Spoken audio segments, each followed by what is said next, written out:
Hey, ladies and gentlemen, thanks for joining us this week at the weekly roundtable. I am one of your hosts, Frank Johnson, co-founder of the Liberty First Foundation, host of the Range Report on YouTube. And this evening, as it turns out, it seems that I'm flying solo. No, we're having a little bit of a technical difficulty on the other end of the computer, and a couple other guys are running late. So it looks like it's just going to have to grin and bear with me for a couple of minutes while everybody gets their situation all sorted out. I'll tell you, this week was I kind of put myself out of the loop this week. I had to go up to New York and spend a little time visiting with family and friends. So I, spent my time away from the news and was only getting little tidbits here and there. And I can tell you from what I did see, I every day that goes by, I am more and more convinced that we have not a two-tier justice system, but a multi-tier justice system in this country. It's every time I see an example of what they prosecute, what they don't prosecute, who they charge, who they don't charge, I'm more and more convinced every time I turn on the TV or I listen to the radio or open up a newspaper, electronic or tangible, that there is something foul in this country. And if the people do not start voicing their opinions to sources other than Twitter, uh, the great American experiment is going to cease to exist. Because if they're doing what they're doing to the people they're doing it to, and then letting other people slide because of who they are, then Mr. and Mrs. John Q. Public do not stand a chance in this system. So, with that, I'm going to welcome our other co-hosts for the evening, Michael Vasquez, the Dragon of the Southern Tier, and Michael Marshall, co-founder of the Liberty First Foundation. Michael and Michael, my M&Ms, how are you guys doing tonight? I'm okay. Doing Can you good. hear me Right now? on, guys. Yep, I got you guys loud and clear now. That's for sure. Okay, because people don't realize we were testing the system and couldn't hear me for a minute. I'm like, I can hear it. I think a lot of that has to do with my own stupidity. I have. You might notice that there's a new camera. Yeah, There's a new backdrop. We got our new, our poster and everything. yeah. I I evicted myself out of my home office and am now in my makeshift studio elsewhere on the property. And in doing so, I now have all my computer sound systems, cameras, and everything else all set up into this configuration. And I think I may have inadvertently somehow figured out or not figured out how to hook something up correctly. So Okay. See, now that makes sense. for that, But my apologies. And I still couldn't figure out what it was. The only thing I touched, I can't figure out how it could have possibly made a difference because I had one of my computers muted, and it's a computer that's only used for viewing and not broadcasting. So it depends on the way you have your sound routed. But that's a whole other issue. I don't want to take away. We can talk about that after the show. Are you using an M50? yeah, I'm using the EM50 today with Yeah. my 50 millimeter pancake lens, which Yep. which sadly for the audience gives you guys a really good look at this. So my apologies. Yep. That's the Yep. one. I have one, and it's really good. I just don't have it right now because the attachment for the endless power broke. Um, $50. It's one of those stupid things. But anyway, I gotta say, I love the M50 camera setup because we've got a bunch of mirror cameras and a whole bunch of, I mean, there's thousands of dollars worth of stuff that we have Mhm. loaded up and stuff like that. And I'm talking like these 10-pound cameras with these giant lenses and all the rest Mhm. of this stuff. And the ease and simplicity that Canon produced the M50 as a mirrorless camera, as quick, as functional as it is, it's unbelievable. But just as unbelievable is the weakness in the apps that they use to be able to use your camera with preferred lenses as a broadcasting medium. They don't have their driver game isn't up to speed yet. I'll just put it that way. The driver game is not up to speed. It works on some platforms, not on others. I had to fool this one into using this camera tonight. So it thinks I'm using something different when it's not. So it's I can't believe it's not Canon. Oh, trust me, there's a whole bunch of stuff, but Canon is really great. There's a couple of tricks to it, but that's for another day, because we may not be here because Iran is blowing up our submarines, or at least that's kind of what they're saying. You just lost your audio, Michael. Huh? I lost my audio. No, I got them for a second. No, it might have been the system just going crazy, but Iran is telling us that's all right. Iran's telling us they're blowing up our submarines, or trying to. And of course, we've got the kids down in Dadeville, and it's kids proving that gun control doesn't work. A 15-year-old. They already had a 16-year-old. They just pulled in a 15-year-old suspect. And we're supposed to be thinking about how wonderful that they're going to make our lives, that Joe Biden and gun control are going to protect us. It just isn't going to happen. Well, we had a shooting 2 days ago. A 14-year-old kid defended his home from 3 or 4 guys that tried to do a home break-in. Apparently, they scoped out the joint. They waited for the latter of the 2 parents to leave. Didn't realize the kid was still home. Pulled a home invasion. Kid opened fire on him. Did what he had to do. Now, we also have that other shooting last week that took place that everybody is already jumping. It's a racial incident. Black on black. Yeah. Well, no, they're talking about the kid that rang the wrong doorbell. You notice they switched the story. The thing they were pissed off about at first, and we keep seeing this. They keep jumping story to story to story. There was the Sweet 16 party in Dadeville, and there was 4 people were shot, killed, 20 people were injured. They were screaming gun control until they figured out that everyone at the Sweet 16 was black, that this is probably a gang event. And now we know that there's a 15-year-old and a 16-year-old as part of the crew doing all the shooting. So, of course, they want to jump to, no, there's this other event that we want to talk about. Oh, yeah. Well, as soon as they found the first one that violated the narrative, they pushed that one off as quickly as possible. They also pushed off the other one where a guy shot a 6-year-old kid because basketball went in his driveway. Yeah. But what did they do? They put their focus on the one shooting. It was a guy's like 85 years old or something like that. It's in the dark of night. Somebody's, the media says, the young man was just rang the wrong bell, and the guy opened fire. Well, other reports are saying, well, the guy was trying to open the door up, and the guy was yelling at him. Well, they got into a yelling thing back and forth, and before the guy opened fire. So it's either was it an innocent kid making an honest mistake of ringing the wrong doorbell, and some overzealous racist decided to shoot at him, through the solid door that he couldn't see the kid through, or was this a case of a kid trying to break into somebody's house and the old man saying, well, if they get in, I got no chance. Well, it's a little. I think it's honestly a little mix of both. That the kid probably rang the bell, then tried jiggling the door, thinking it was going to open because he's at the wrong location. And so he's being aggressive with the door.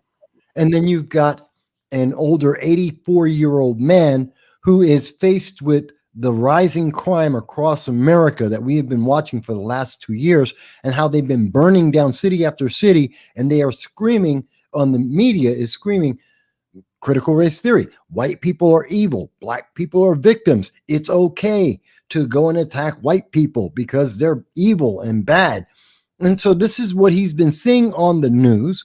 This is what he's been told for the last 2 years. And here he is, defenseless, 84. Someone's jiggling at his door in the middle of the night that's not supposed to be there. He fired. So it's a little of both. The kid's being aggressive because he probably he thought he was in the right place. The old man is terrified because the media has been pumping nothing but fear and white people are evil. He is terrified.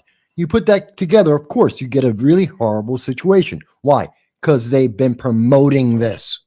Yeah, I'm well, surprised it doesn't happen more often. He's 84. If he was a racist, we'd know it by now. yeah, well, it's the perfect storm of circumstances that all come together, and then you add the layer that the guy's grandson looks to be an ultra progressive, lunatic, and without saying his grandfather is a racist, he said his grandfather is a racist to all people. Don Lemon, he goes on the Don Lemon show, and he says, "Well, how do you know it was right?" Well, he's 80. Well, he's an 84-year-old Christian Trump supporter. So he has to be. Which makes no sense. Look, if he was 84 and so racist that he wants to shoot black people, we'd have a history about that. There would be people talking about that by now. This would not be a sudden out of the blue. He's 84, and for when he was up until his 30s, probably you could get away. The nation was far more racist than it is today. So, if it was going to be something, we'd have already seen it. There'd be evidence of this. It doesn't make sense because it's not real. It's hype. They are hyping the hell out of this because every other story they've had for the last 3 weeks, they can't talk about. Trans shooter, can't talk about that. The black kids that are shooting in schools, can't talk about that. The black kids at a Sweet 16, can't talk about that. All of their wonderful stories they would want to promote and initially have promoted for about a day and a half, they've dropped because it doesn't fit the message. We've got to find something that fits the message. Well, it's ridiculous.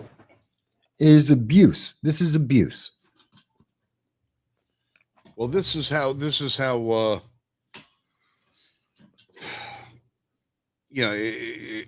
what does this say?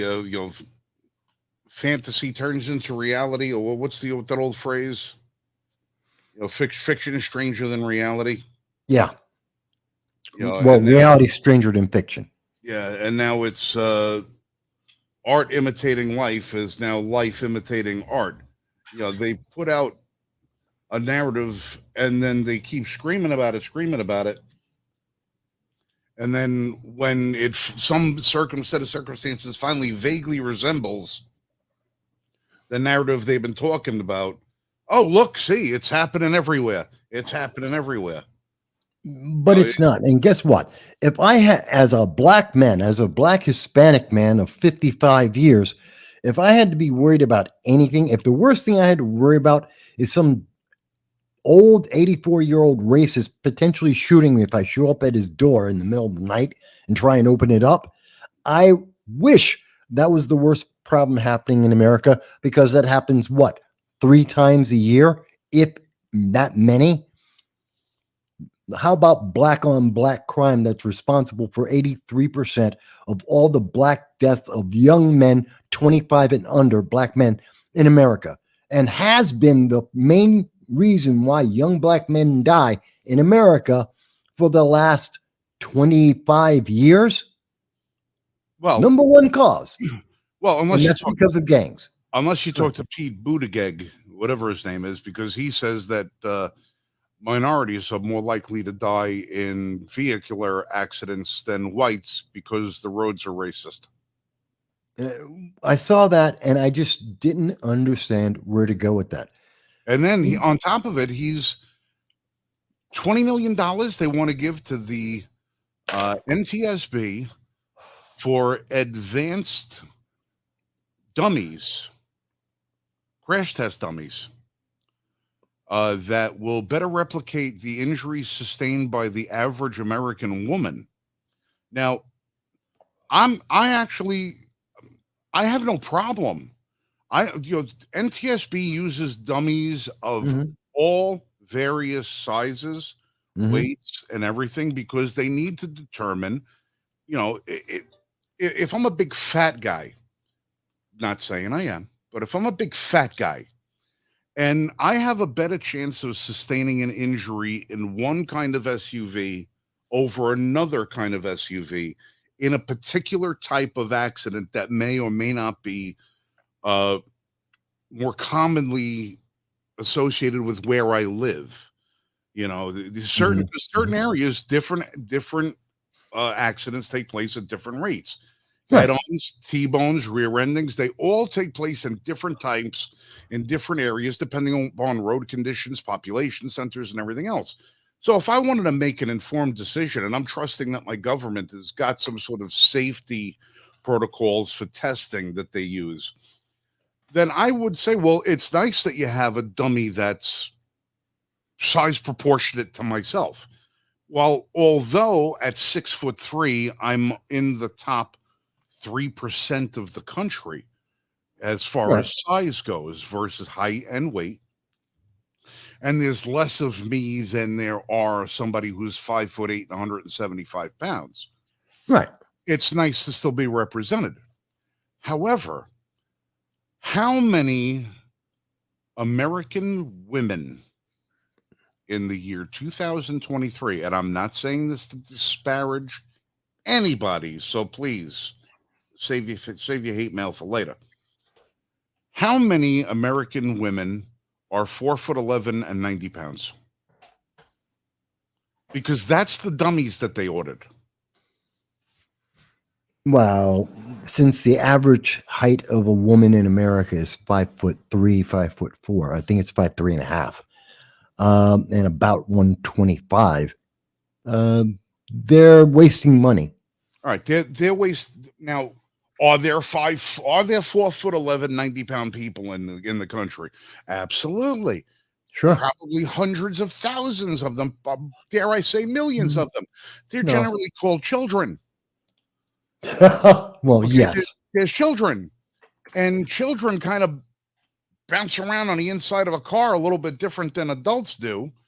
They tend to get injured differently than adults do because of concentration of muscle mass, bone density, preparedness, stuff like that. How they're actually affixed to the vehicle.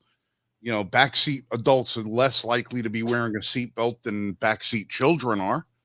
But they're spending $20 million on this. Now, my question to Pete Buttigieg, Booty Face, Booty Call, whatever his name is, Booty gig.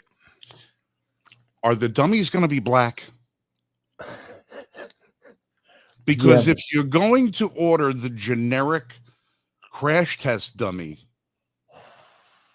I at least would expect in your efforts to make the roads in America safer for minorities that you at least order some of those crash test dummies with extra melanin.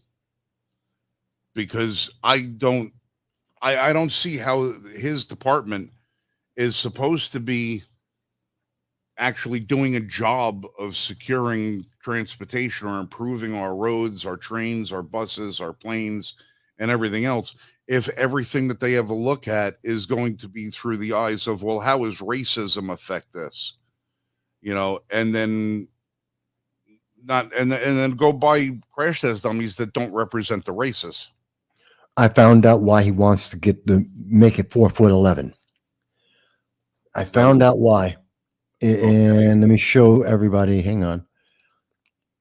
Because there's a specific reason why he's looking for 4'11". So, so according to and this is information from the CDC, it's from Medical News Today. The average woman in the United States is 5'4" and about 140 pounds. So I was very, very close. Very close. Okay. So, and you can see that this is, again, their stats. This is historically accurate. Actually, women got about an inch taller from 1960 to today. But the thing that is interesting is that when you look at women around the world, in many parts of Asia, including China, the average height of a woman is 5 foot. Well, it was funny you should mention it because I kind of was thinking to myself in an administration that's so beholden to China. That's it. He's playing to the Chinese market.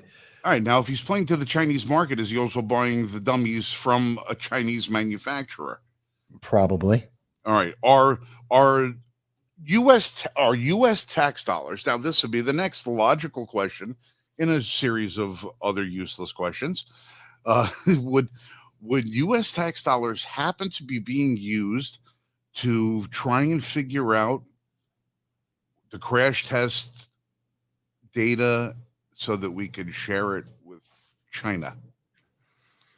So are they more concerned with what happens on roads in China than what happens on the roads here in America? That would be the question. So in other words, is China now foregoing their crash test policy in favor of letting America pay for it for them, since we're already paying for every other damn thing else? Well, we're already doing it, so we'll just give them the data. I mean, we give worldwide data about stuff like that all the time. Yeah, I don't have a problem with shit. Listen, if it's stuff that's going to save people's lives, going to help people live better.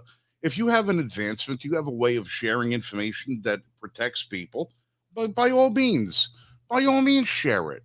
By all means. But if you're going to tailor your testing parameters to the population of another country and have the American people footing the bill for it, now you start. All right, I'm sorry, but now you're acting as a foreign agent, because now you're taking our money to facilitate the research that should be going on in another country for another population. You could say that, but he's going to fall into, there's lots of American women who are in the range, and we just don't have enough 4'11" dummy crash test dummies. But the bigger thing is, this is yet another means, this is another category by which progressivism is able to divide people. It's another one. So we have, what's your color of skin? What's your sexuality? Whether or not you've become trans. Now we've gotten into, and we knew this was coming, how tall are you? Yet another category to divide people into and to put a preference on certain types of people, which it appears, based on him buying crash test dummies for 4'11" women, he's appealing to China. So they're making it very clear. Well, this would be the next question, would be, which crash test dummies are going to be used to represent the injuries sustained by trans people? Are we going to now have trans dummies? No, because you have male and female dummies. You're done. Because your muscles and your bones don't change. Yeah, but you don't have a definition for that anymore. Doesn't matter. Your muscles, yeah, we have a definition. It's the same one that always existed. I think we need to double up on the dummies so that, we have a better way of knowing whether Dylan Mulvaney, if Dylan's covered by, he's covered. It's called a male test dummy. Yeah, but no, that's not right. That's his genetics. His muscles are male. His bone is male. His blood is male. Mike, I'm sorry, brother, but that's transphobic. No, it's called genetics. It's science. It's the science they don't like to refer to anymore. It's just that simple. Oh, what? I need a trans. No, you don't. Nothing changed internally. Well, I'm gonna refrain. You drilled a hole, you closed the hole. It's still the same musculature. It's the same skeleton. It's the same organs. I'm just I'm just wondering when the folks over at the Rainbow whatever group they got over there, start complaining that they don't have crash test dummies that adequately represent the infringed minorities. No, they won't say that because it'll be stupid and laughed at. Because then you have to refer to the science, and the All right, science says, Michael, they're putting tampon dispensers in men's rooms. What? What? Well, men can have periods. No, they can't. Men can have babies. No, they can't. Men can suffer from all of the same diseases that generally affect women. No, that's someone's We've already feeling. accommodated for them. We may accommodate for that, and that's someone's feeling, and fantastic. You're a grown adult. You can feel any way you want, but the answer is no. Yeah, I know the answer. You know the answer, but I'm just saying we're already skiing. We're already skiing. Forget about getting close to the slippery slope. We're on the slippery slope. We're at the bottom of the ramp where it just turns up a little bit and you'll get launched into oblivion. We're already on the slippery slope. It's a waste of money. It's a waste of money to appeal to a bunch of emotionally disturbed, and I don't mean the trans people. I mean the progressive movement. They are doing this to appeal to the progressive mindset, which is so emotionally fragile that they can't deal with the fact that reality doesn't match their fantasy in their head, because genetically they are wrong. Well, if there's anything that the federal government is known for, it's saving us money. Yeah, right. As Michael Marshall has joined us once again from the outer banks of the American border in the pristine near Canadian wilderness. Michael, how are you this evening? Sorry, guys. Computer's rebooting. I'm on my cell phone right now, so it looks good. But I am here. No, all good. Don't worry about all this. AI will fix everything. Yeah. AI is the answer to everything. Didn't you know that? Well, I just want my future AI overlords who can find everything on the internet to understand that I would love to live side by side with them as peacefully as possible, mutually beneficial. And if you don't agree, when they look up all of your data, and they will, AI is going to say, oh, you didn't say you were nice to AI. And you have zero bank account. Lori laughs at me every time I go up to the ATM machine because we have the drive up one right here by the house. And I drive up and I always check my balance, get a few bucks here and there because I refuse to go to a completely cashless existence. And for years, I've been doing it. As I take my card out of the machine, I take my receipt, I take my cash, I turn to the machine, I go, thank you, have a nice day. And I drive away. And she's like, why do you always thank the ATM machine? I said, because when that ATM machine decides to turn evil and the AI gets implanted, it's at least going to remember that I was polite. Yep. And hopefully it'll try to kill me last. It'll give me enough time to get my shit together so I could defend against the ATMs. What's the thing? The problem isn't AI. I'm really not worried about AI. You know what I'm worried about? The rest of the world. No, not even that. China, Iran, North Korea, the rest of the world, they're watching all this, and they are. I guarantee you, they're looking at this going. So we need what? 3 EMPs, and America's gone. They're going to put everything onto the AI. They're going to put everything onto the internet. They're going to put everything into some computer, and we just need to crash 3 hubs, the 3 grid hubs in the United States, and they lose overnight, done, because they can't do anything themselves. That's it. They'll put us back to the old West, except we can't do what we used to be able to do. We're not self-sufficient anymore. That's the problem I see. Everyone's screaming about AI. I'm talking about computer blackout.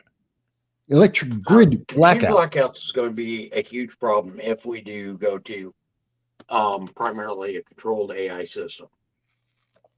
But here's one thing that a lot of people have never really calculated with AI.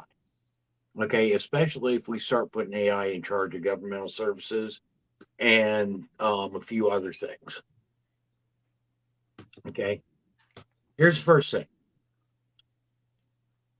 AI is going to know absolutely everything about you.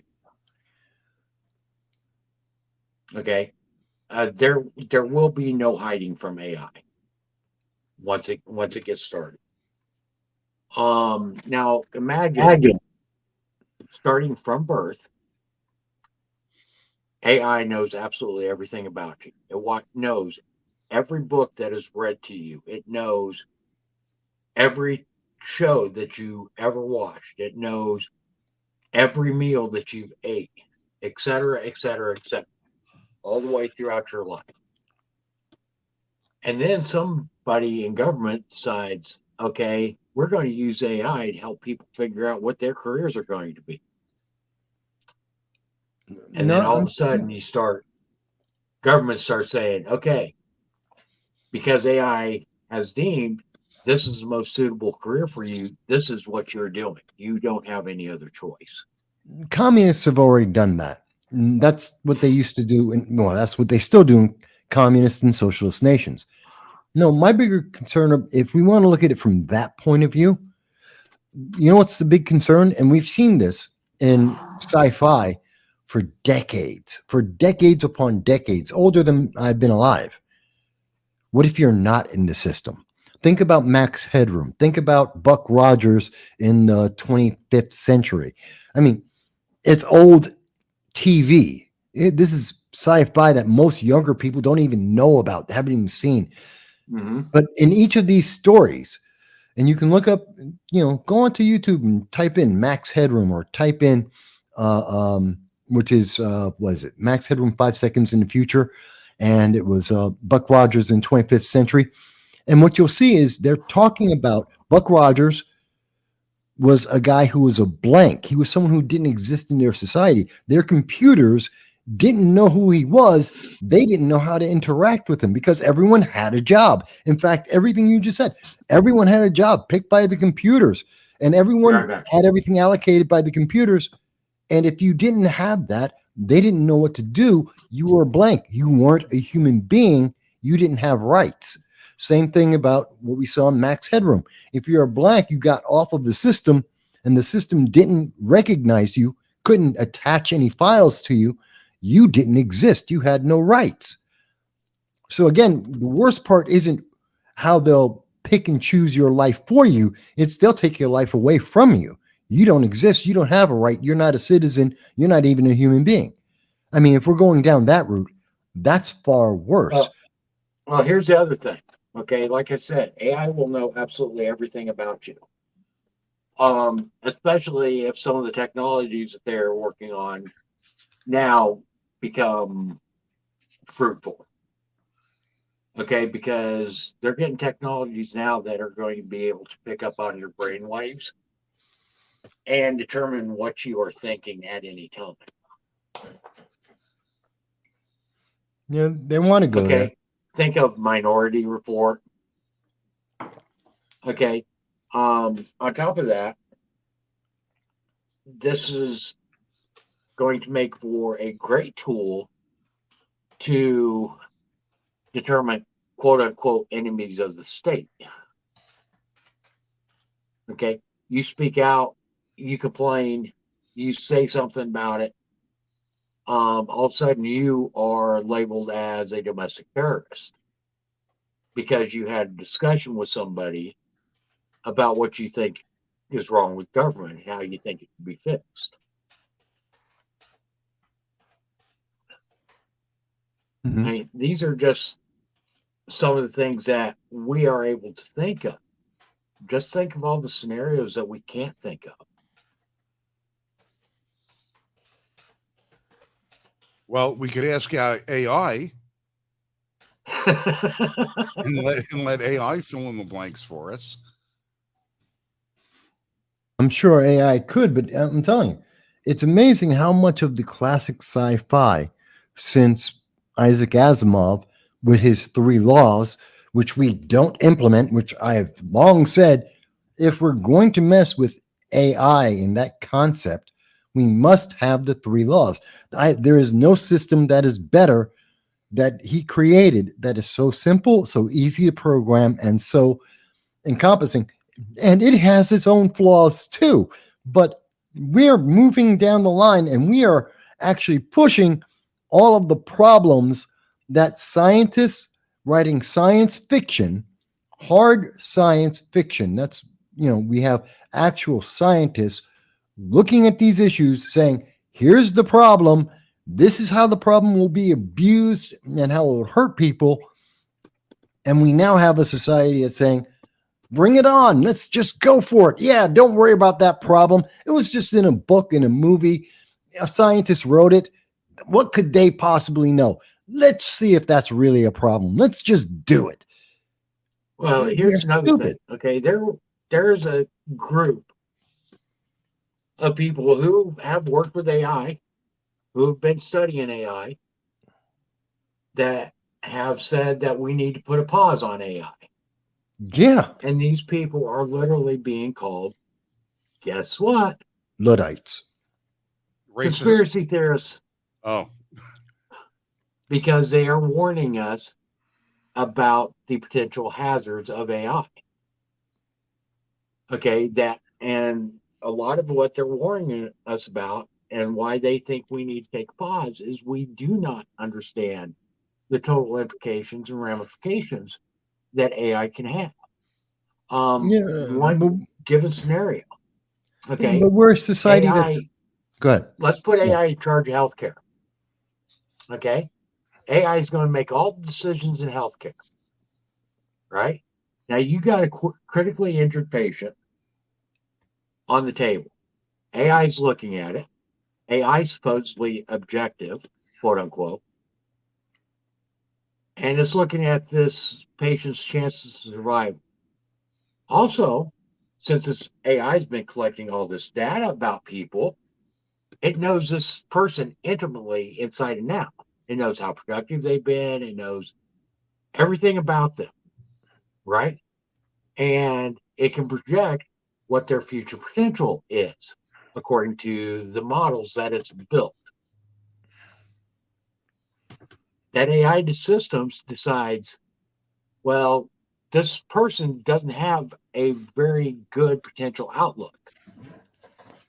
And now we're going to withhold care because it is more costly to save this person than that person will benefit society. And you know where this whole line of thinking comes from? Isaac Asimov, I, Robot.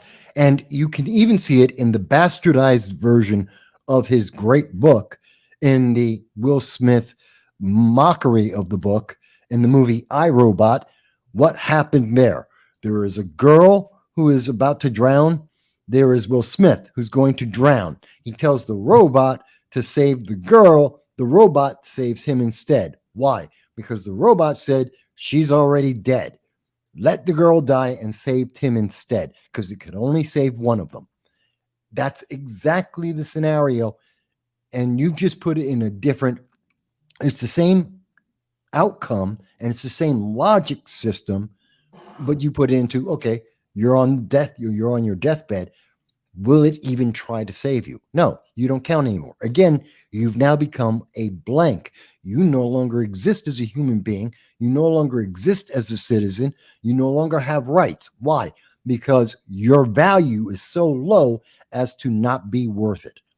It is far more important to save someone else or help someone else. You can die. And you talk about the problems.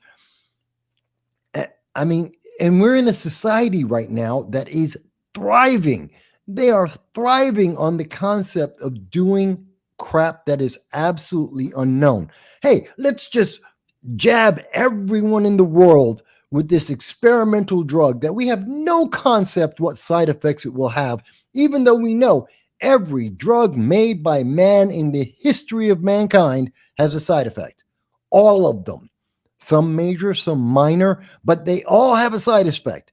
And rather than trying to figure out what would be the side effect, how's it going to affect people who are under the age of 18, who are over the age of 18? How's it going to affect people of different colors, different body types, different types of genetics? No, let's just jab everyone and wing it. Let's see what happens. How bad could it be? Oh, you mean there's people who are sterile now? There are guys who have swollen balls. We have sudden deaths. We have all kinds of weird crap happening. Oh, who could have guessed? Except everyone who understands that every drug ever made by mankind, and that's why we have an FDA. And we're just doing the same thing with AI. It's the same process. Let's just plug it in. Let's just see what happens. We'll wing it. How bad could it be? It's the most stupid logic you could possibly have, and everyone's going along with it because, hey, that's a really neat 1 minute ad on the nightly news saying it's going to be great. It's going to be fantastic. You can trust us. We've never got anything wrong besides all the stuff that we've gotten wrong consistently. We would never hide the truth from you except for all the stuff that's been proven that we have hidden from you. No, trust us. What is this? Wizard of Oz? The man behind the curtains running everything, and we're just going around saying, hey, just roll the dice. Let's see what happens. The problem isn't AI. The problem isn't the medications that they're suddenly creating. It's the fact that we are being motivated to accept anything and everything that is potentially massively detrimental to us because there's a really good slogan with a really good music track to it, and we're saying go for it without considering there's a consequence to this stuff. And it's not all roses. It's not all sunshine and rainbows and unicorns. There's a problem that comes with it too. And we haven't addressed that. We won't even address the fact that what happens to even 1%? What if it's even 0.5% of the people that we are telling are part of the 61 or 72 or 81 or 112 different genders, or the people who we are telling at the age of 8, at the age of 13, that they should be trans and they chop off their genitals? What happens if we are wrong? Because we're human beings and we will inevitably be wrong at least part of the time.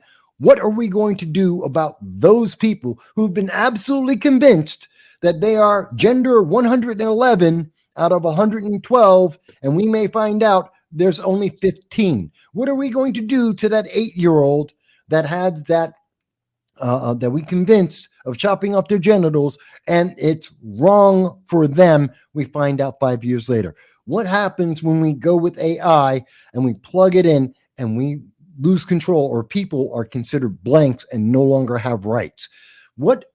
Why are we doing this? We have to understand the consequences, and we cannot let our leaders get away with this just because they say, well, I'm in charge, I'm elected, so you have to listen to me. Screw you, it's America. No, I don't. Well, if you ask me, we're putting too much faith into people that we don't know.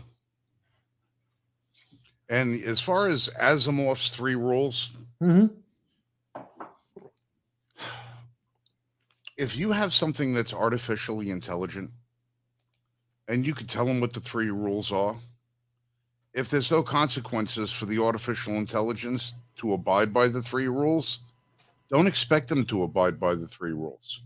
Well, no, part of the 3 rules is the fact that it's programmed into it, and it cannot circumvent that. That's part of its root basic program.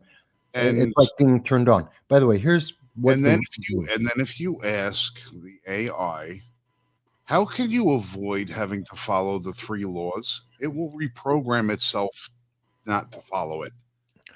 Because when you're dealing with these things, look, if you're creating something that's borderline sentient. Yeah, and the question comes up. And it has access to all of the knowledge of humanity.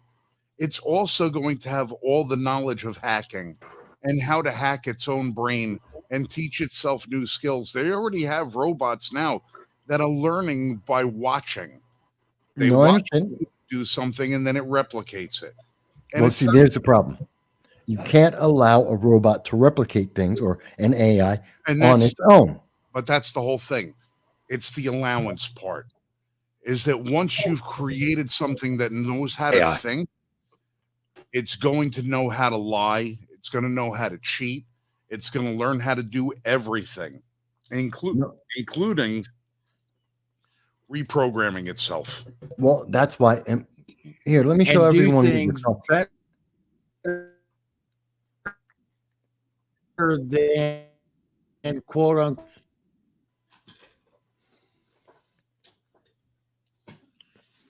Mike froze again. Yep. Let me have him for a second. Okay, so for people who don't know what the movie I, Robot is based on, who have never read the science fiction of Isaac Asimov, it's very famous. The 3 laws of robotics. First law, a robot may not injure a human being or through inaction allow a human being to come to harm. A robot must obey the orders given to it by a human being, except where such an order would conflict with the first law. Third law, a robot must protect its own existence as long as such protection does not conflict with the first or second law. And the one that most people don't know about is the last one he created. A robot may not harm humanity or by inaction allow humanity to come to harm. Now, the reason why that one's kicked in there is because the robots could do exactly what the Matrix did. Oh, we're going to just take all the human beings, put them in a pod, give them this idea that they're living this kind of life, but it's okay because they're all safe. They're sitting in their pods. They're actually in a dream. They think they're in reality. It isn't, and they can't do anything about it. How do you avoid that? Well, that would be to harm or not harm humanity. But I think this is really important. If you have to embed this into hard code as absolute part of every function of any AI or any robot, and you must also add one other law that I think is important, and that would be that a robot or any automated system cannot create a robot or an automated system. They cannot create their own, because that would then create a species, which then runs into a whole host of other problems if they become their own species.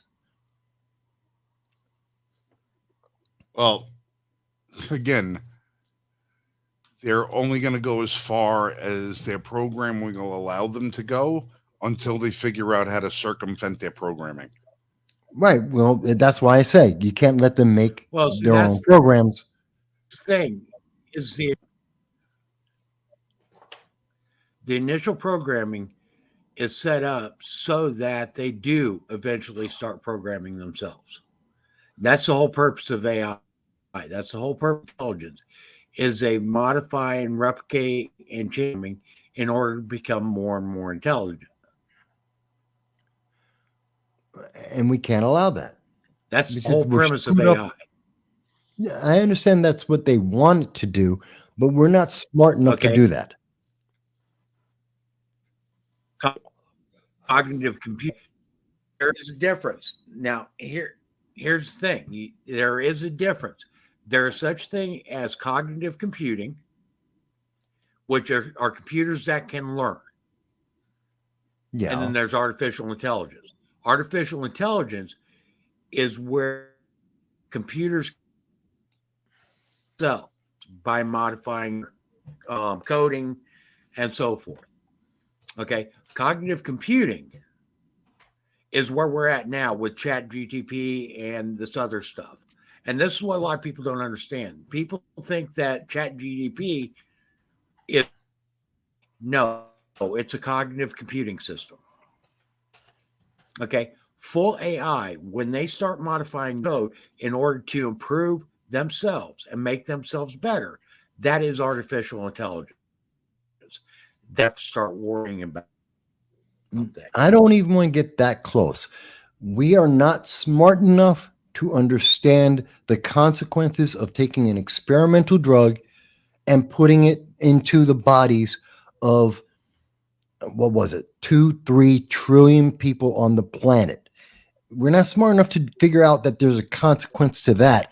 We don't need to mess with anything else that may create its own newer versions, and we don't understand the consequences of that. It is so far beyond us, and we are so willing to allow to roll the dice. It's sickening, and it's going to hurt us. I truly believe that. Imagine when they start letting it will hurt AI. us, okay, and Yeah, go ahead.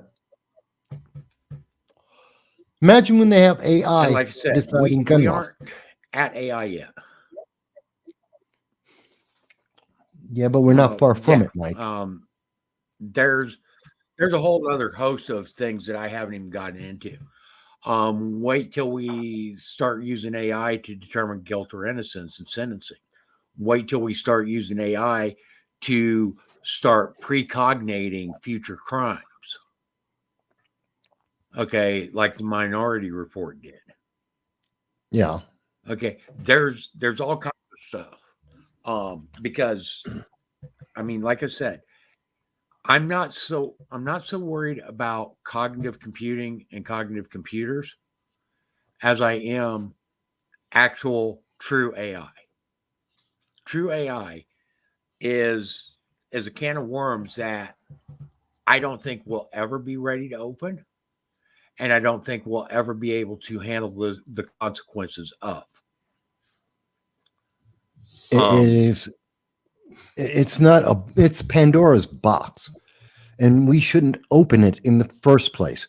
We don't think far enough ahead, and that's the problem. We don't understand what the consequences will be of what we're doing. We don't understand the consequences of what we're doing with regular and we life never will interaction.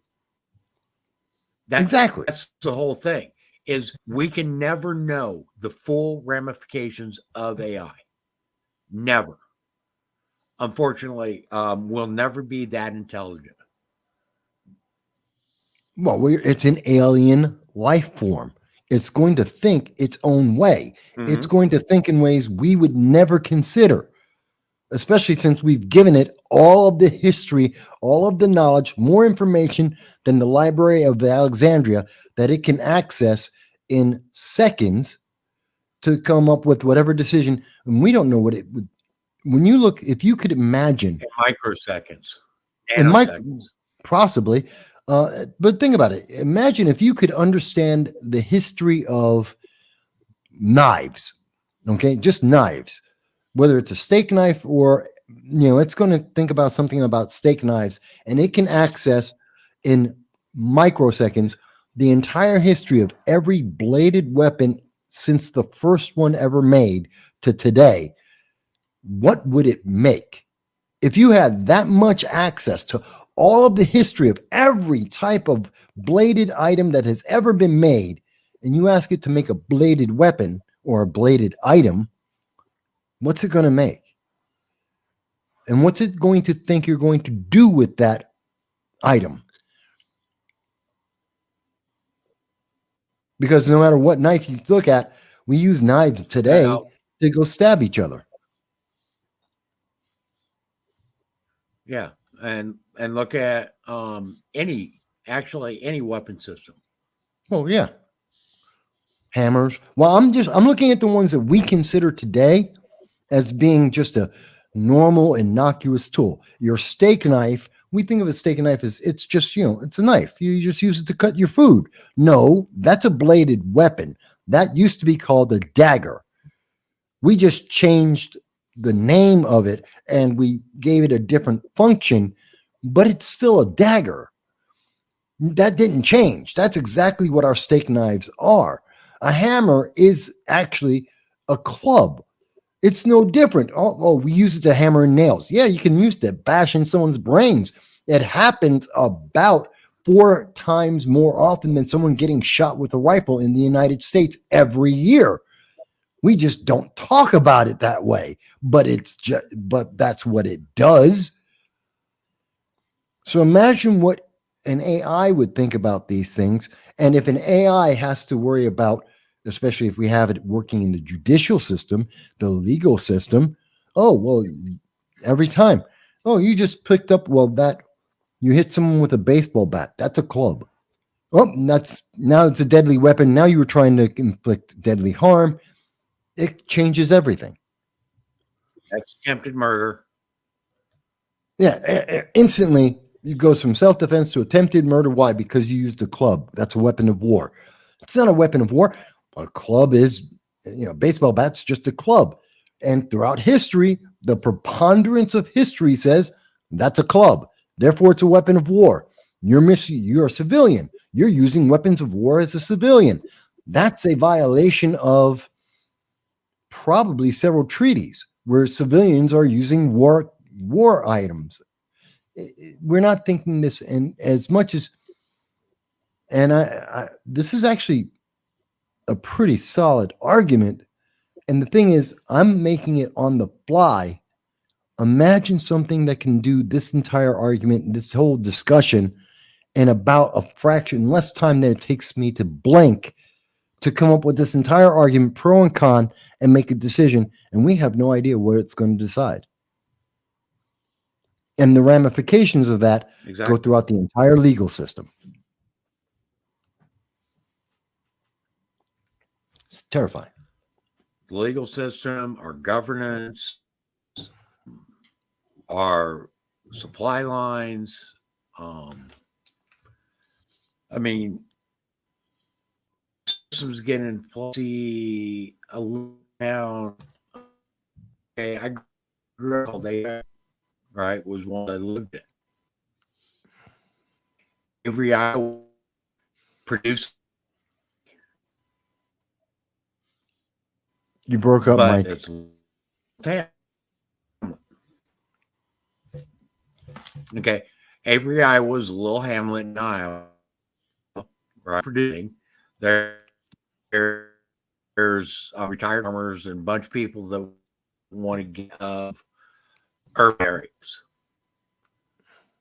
It would take nothing for AI to determine, well, Avery, Iowa has no value, so we should not put any value into it. Okay, so that means roads not repaired, infrastructure in that area no longer gets maintained, etc. And pretty soon, AI no longer exist because it does not add value to the system. Okay, it doesn't just mean a person. It doesn't mean, this can go on to other realms. Okay. And why if it decides that a state is more of. No, I just thought of something. Same thinking you're going down the line. What was that? I was just thinking from what you're saying as your example. Okay, if it thinks a state is more of a draw, to mark even.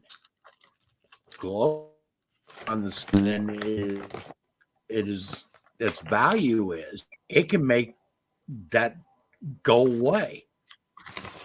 Well, I just thought of something. Make it. Well, I just thought of something.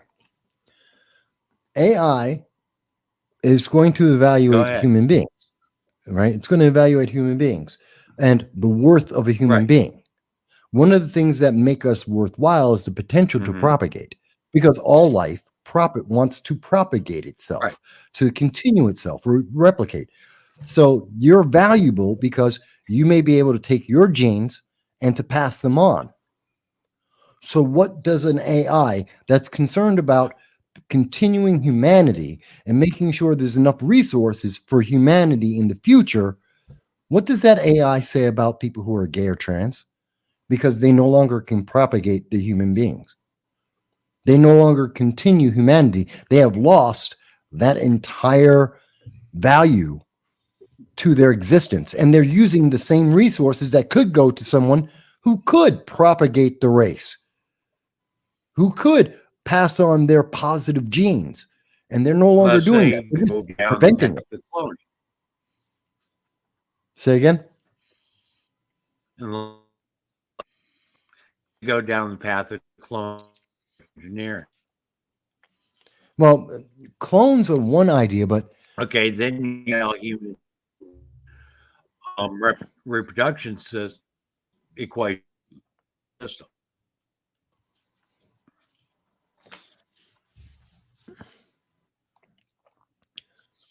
well, we gotta work on Mike's computer this week. We're trying to, yeah, yeah. I know.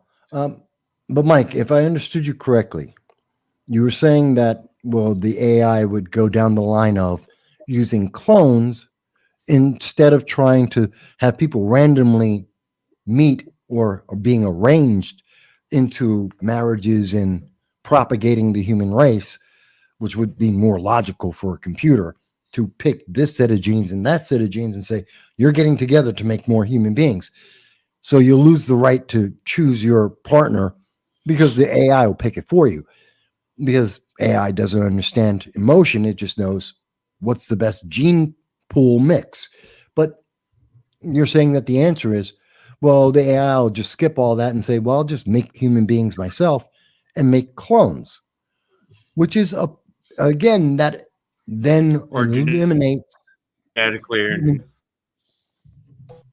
What's that?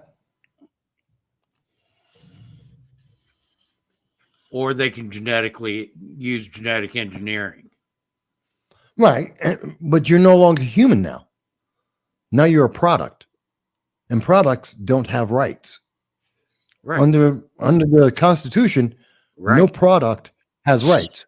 So again, you've just been made into a blank. Going back to my original thought about blanks, Exactly. you've just been turned into a blank. Which, You're not human. Which kills off the zeroth law. Yes, because that no longer counts as a human being. But see, and again, Exactly. we're just going down tangentially the potential problems of all this. And it all comes back to And we don't understand the and here's the consequences. thing. We aren't even computer scientists. No.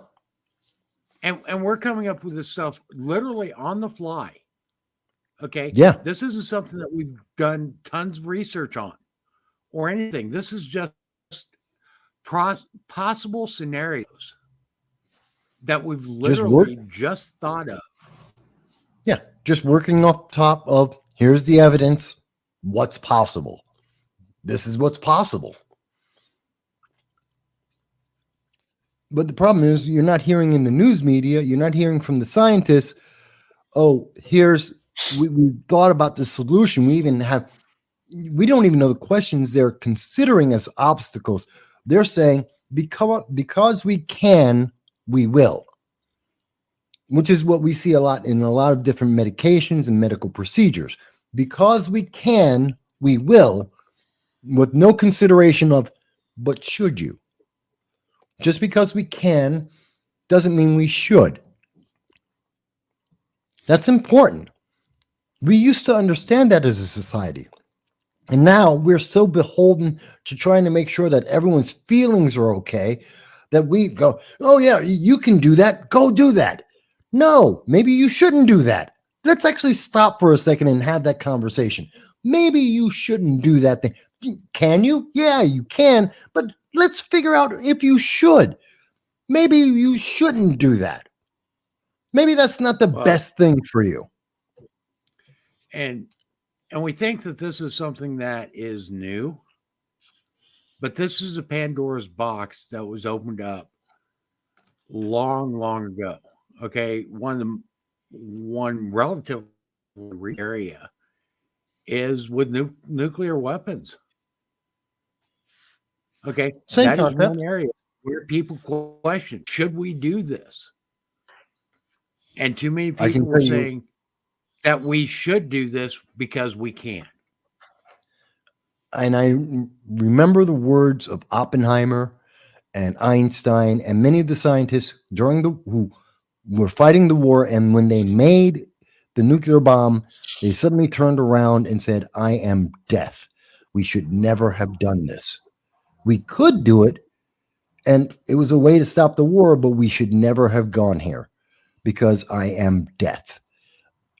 He has brought death into the world in a magnitude and in a manner never before imagined, and it's evil. Nuclear weapons are evil. And AI very easily could be a system set in place that does even more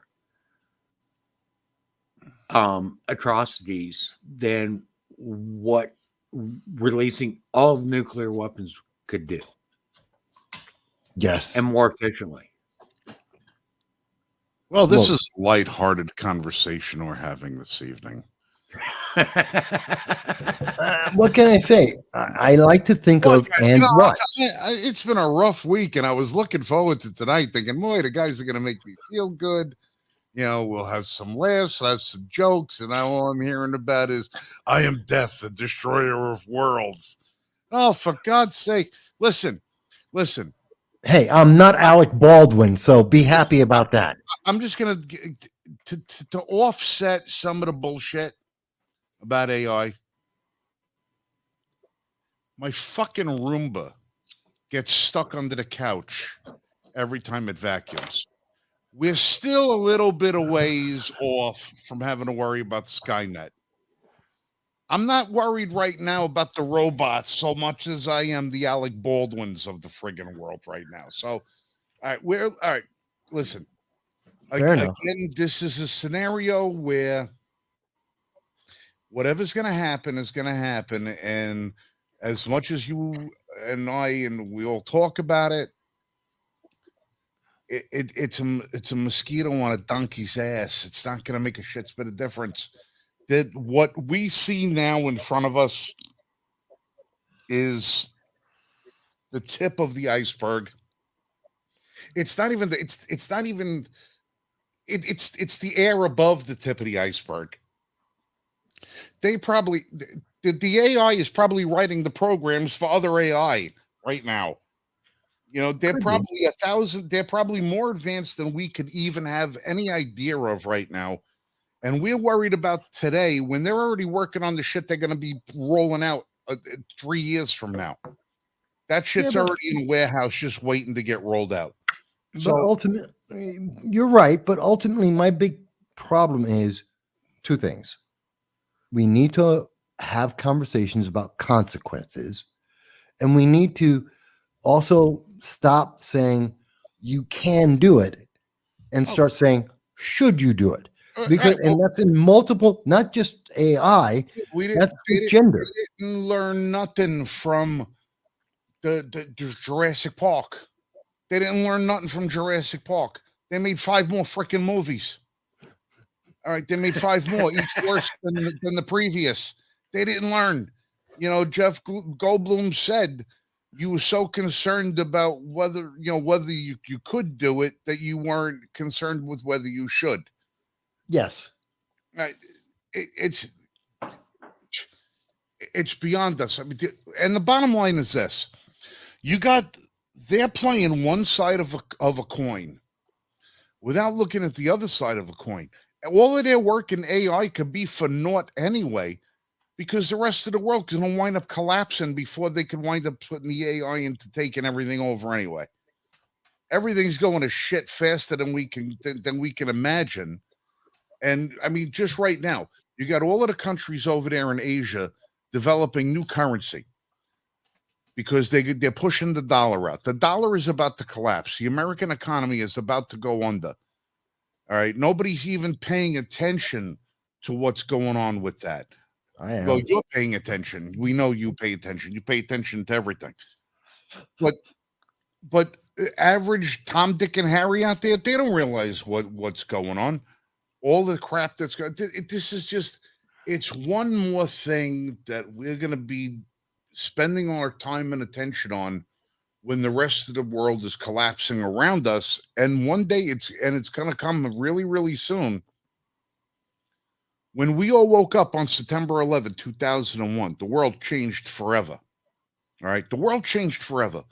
More happened in 2 hours and 45 minutes on that day to change the world than has happened in the 20 years since and in 30 or 40 years before.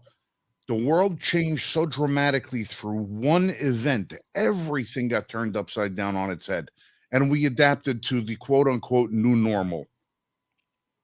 The next event, and I don't know which one it's going to be, is going to be so cataclysmic and is going to happen so fast that all the things that we're worried about now, nobody's even going to remember. Does anybody remember what the number one news story was September 10th, 2001? I know it. The number one news story in America. Stocks? Chandra Levy. Chandra Levy? Chandra Levy. The intern for Gary Condit. Oh, yeah. That was dead. Yeah, For they killed. months and months and months and months. Even wound up getting 2 episodes on South Park. Chandra Levy was all we heard about.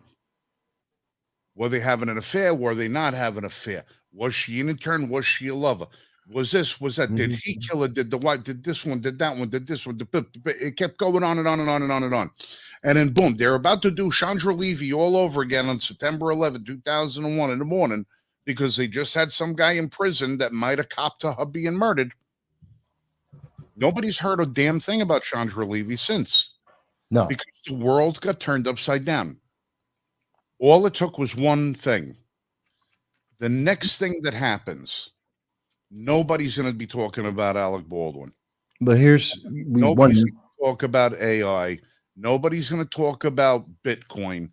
Nobody's going to talk any of the hot the stories of the last couple of years that we've all been worried about.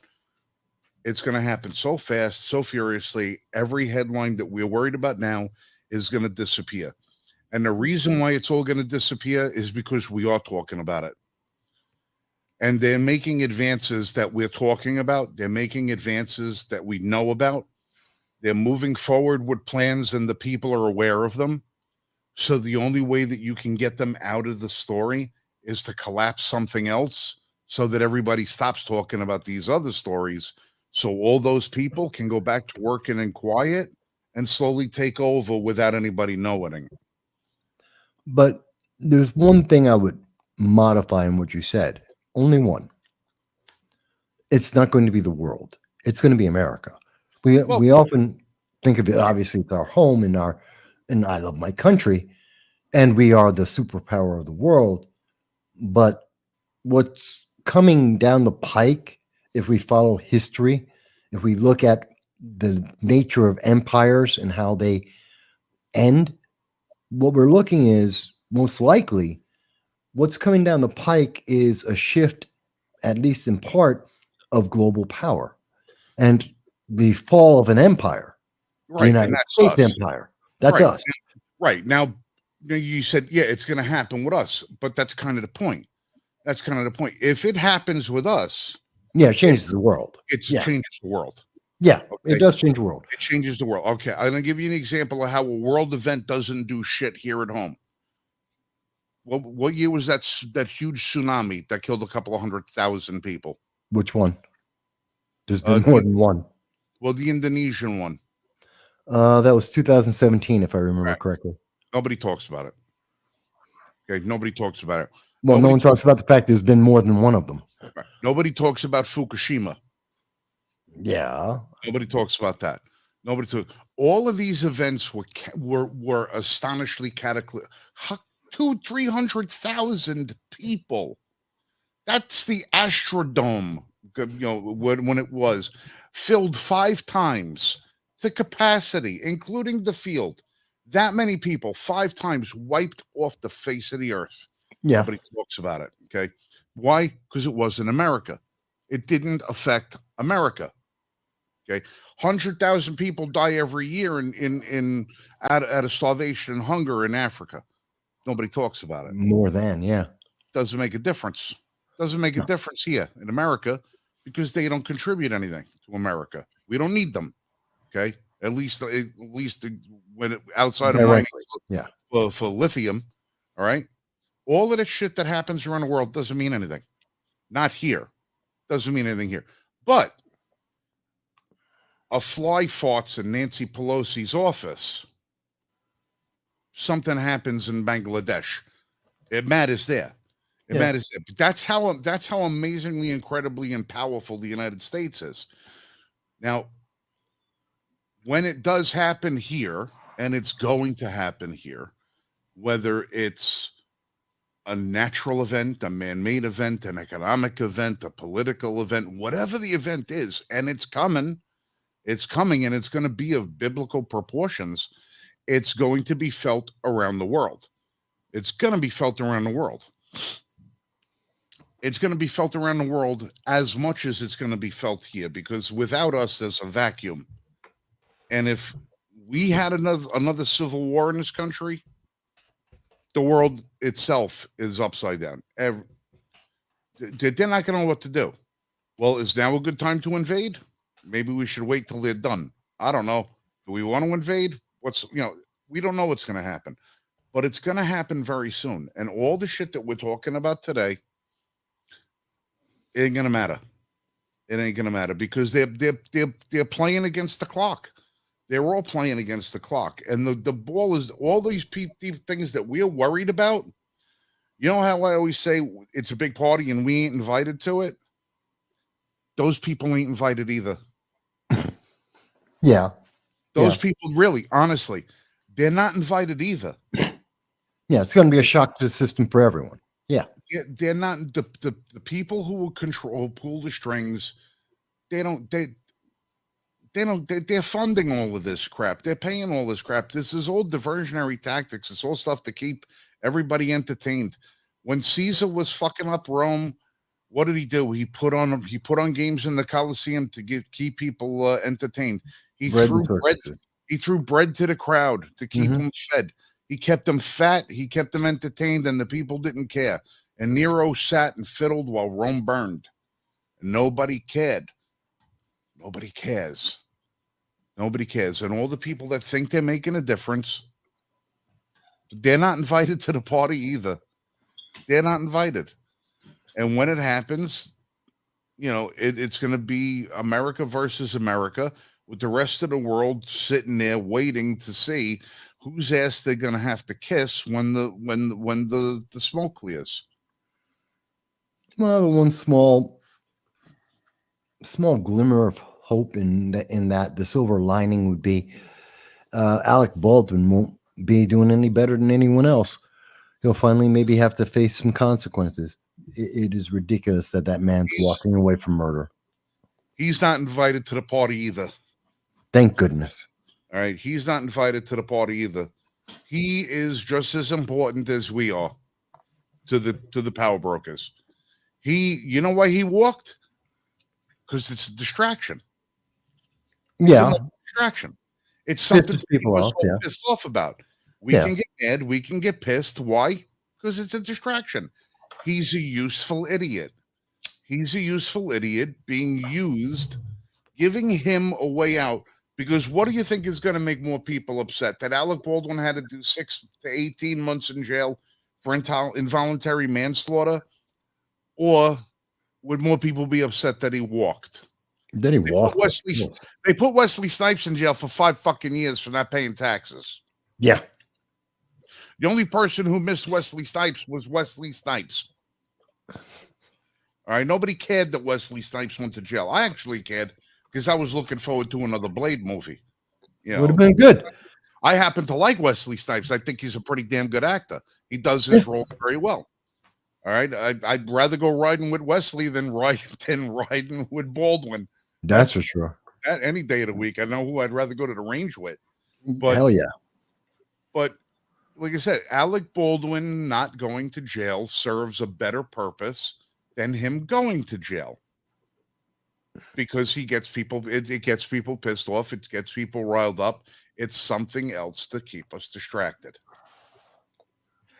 It's a really, it's a really good distraction because I don't pay attention to entertainment. I can't stand entertainment. Don't care. That's why I watch anime. I don't watch shows. And I have to tell you, this one caught my eye. I was like, I knew it was coming. I think we said it on this show. We knew back when it first happened that he was going to walk. I said it. I said it from day one. He will pay no price. He Yeah. will pay absolutely no price. Dead And ass guilty and walking away. And he's going to wind up, the only thing that's going to wind up happen is the family of the girl that he killed is going to file a civil suit if they haven't already.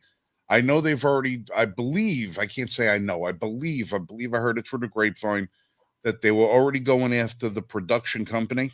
Mm-hmm. And the production company is owned in part by Alec Baldwin. Yeah, he's the executive producer. Yeah, so they went for the production company has the deepest pockets, so they went after the deepest pockets first. And they'll eventually wind up going around to him. Next stuff Alec Baldwin is going to see, you're going to see that he's going to declare bankruptcy. He's going to file for Chapter 7 relatively soon, citing this horrendous situation that he fell victim to has left him financially destitute and without the prospects of rekindling his career. So he is going to have to put all of his assets into a trust so he can live the rest of his life, because the likelihood of him working again will be unlikely. And so he will indemnify himself against lawsuit, and they'll probably wind up squeezing $2 million out of him at some point by the time this is all over and done. And he'll cash in the policy on the movie that didn't get completed, saying we didn't get to complete the movie. They're completing it. They restarted filming. Well, they'll do that, but then they'll still turn around, because there are policies to say that if a movie doesn't do as well as they had hoped it would have done. Yeah, they got insurance on it. Yeah. It was insured. So we were looking forward to a $50 million movie. We wound up taking a loss on it. So we're going to file a lawsuit, file a claim. The claim will be satisfied. They'll pay it out. He'll get his money back. So the insurance company is going to wind up paying for the girl who gets killed. It's sad. It's sick. And they're going to use this as a write-off. Alec Baldwin's going to use this movie as a write-off. That's the worst part of it all. Oh, guaranteed. No, the worst part, you want to know what the worst part is going to be? Well, what? Is that Jimmy fucking Kimmel is going to use it as a punchline on his asshole show. Yeah. A young girl died tragically because of a careless, reckless production crew. She lost her life in a horrific manner, and it's going to become a goddamn punchline. It's going to become a friggin' joke. And Alec Baldwin is going to be the one who gets to laugh at it.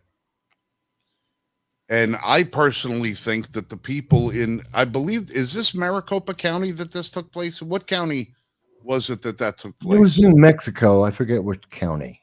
All right. Well, the people of that county had better do their due diligence in trying to arrange to see if there's a possibility of having a special investigation and find out exactly why the district attorney has been working so vehemently from day one to reduce or eliminate the charges against Alec Baldwin, including telling the media that their laboratory was unable to corroborate certain testimony by certain witnesses, and how the gun was probably defective, and because they were making excuses from him. The district attorney's office was making excuses for him from day one on this friggin' thing. Somebody better look into the bank accounts of the district attorney and see if there's been any deposits made or stock options levied or something like that, because something stinks to high heaven there. Something stinks to high heaven. And if they can't find anything, maybe the people should do the right thing and just elect a new district attorney anyway. It's Bonanza City, New Mexico, which is a suburb of, or kind of a suburb of Santa Fe. What can you find out what county that is? Checking.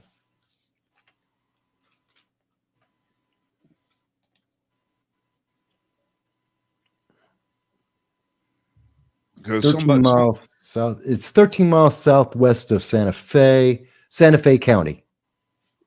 Santa Fe County. All right. Well, the people of Santa Fe County better find out whether or not to figure out if their district attorney is elected or appointed. And if he's appointed, re-elect somebody else who will appoint somebody else to do the job. And if he's elected, go outside, find one of them friggin' tortoises that walk around in the desert and run him up against the district attorney. Her. Because, her. Mary Carmack Altweiss is her name. Party affiliation? Just curious. Trying to find it.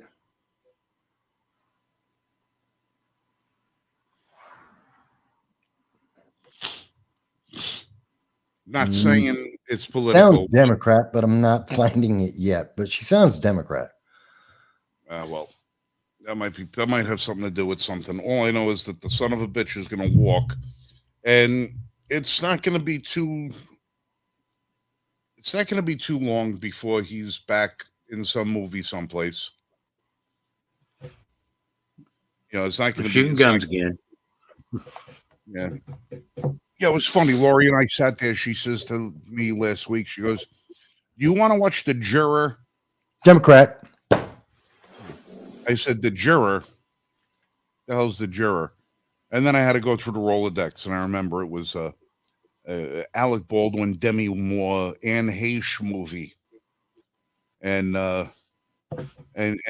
he was over there, you know, two gunning it in that movie. You know, so, you know, him allegedly, not having a lot of experience with firearms. Well, he sure looked like he knew what he was doing in that movie. She was elected in 2021, and she's there until 2025. She's a Democrat. Went to the University of New Mexico. So that answers a whole lot of things right there. Shocked and amazed I am. Yeah, shocked and amazed.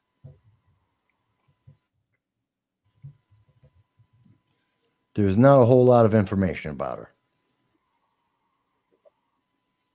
No, and I wouldn't necessarily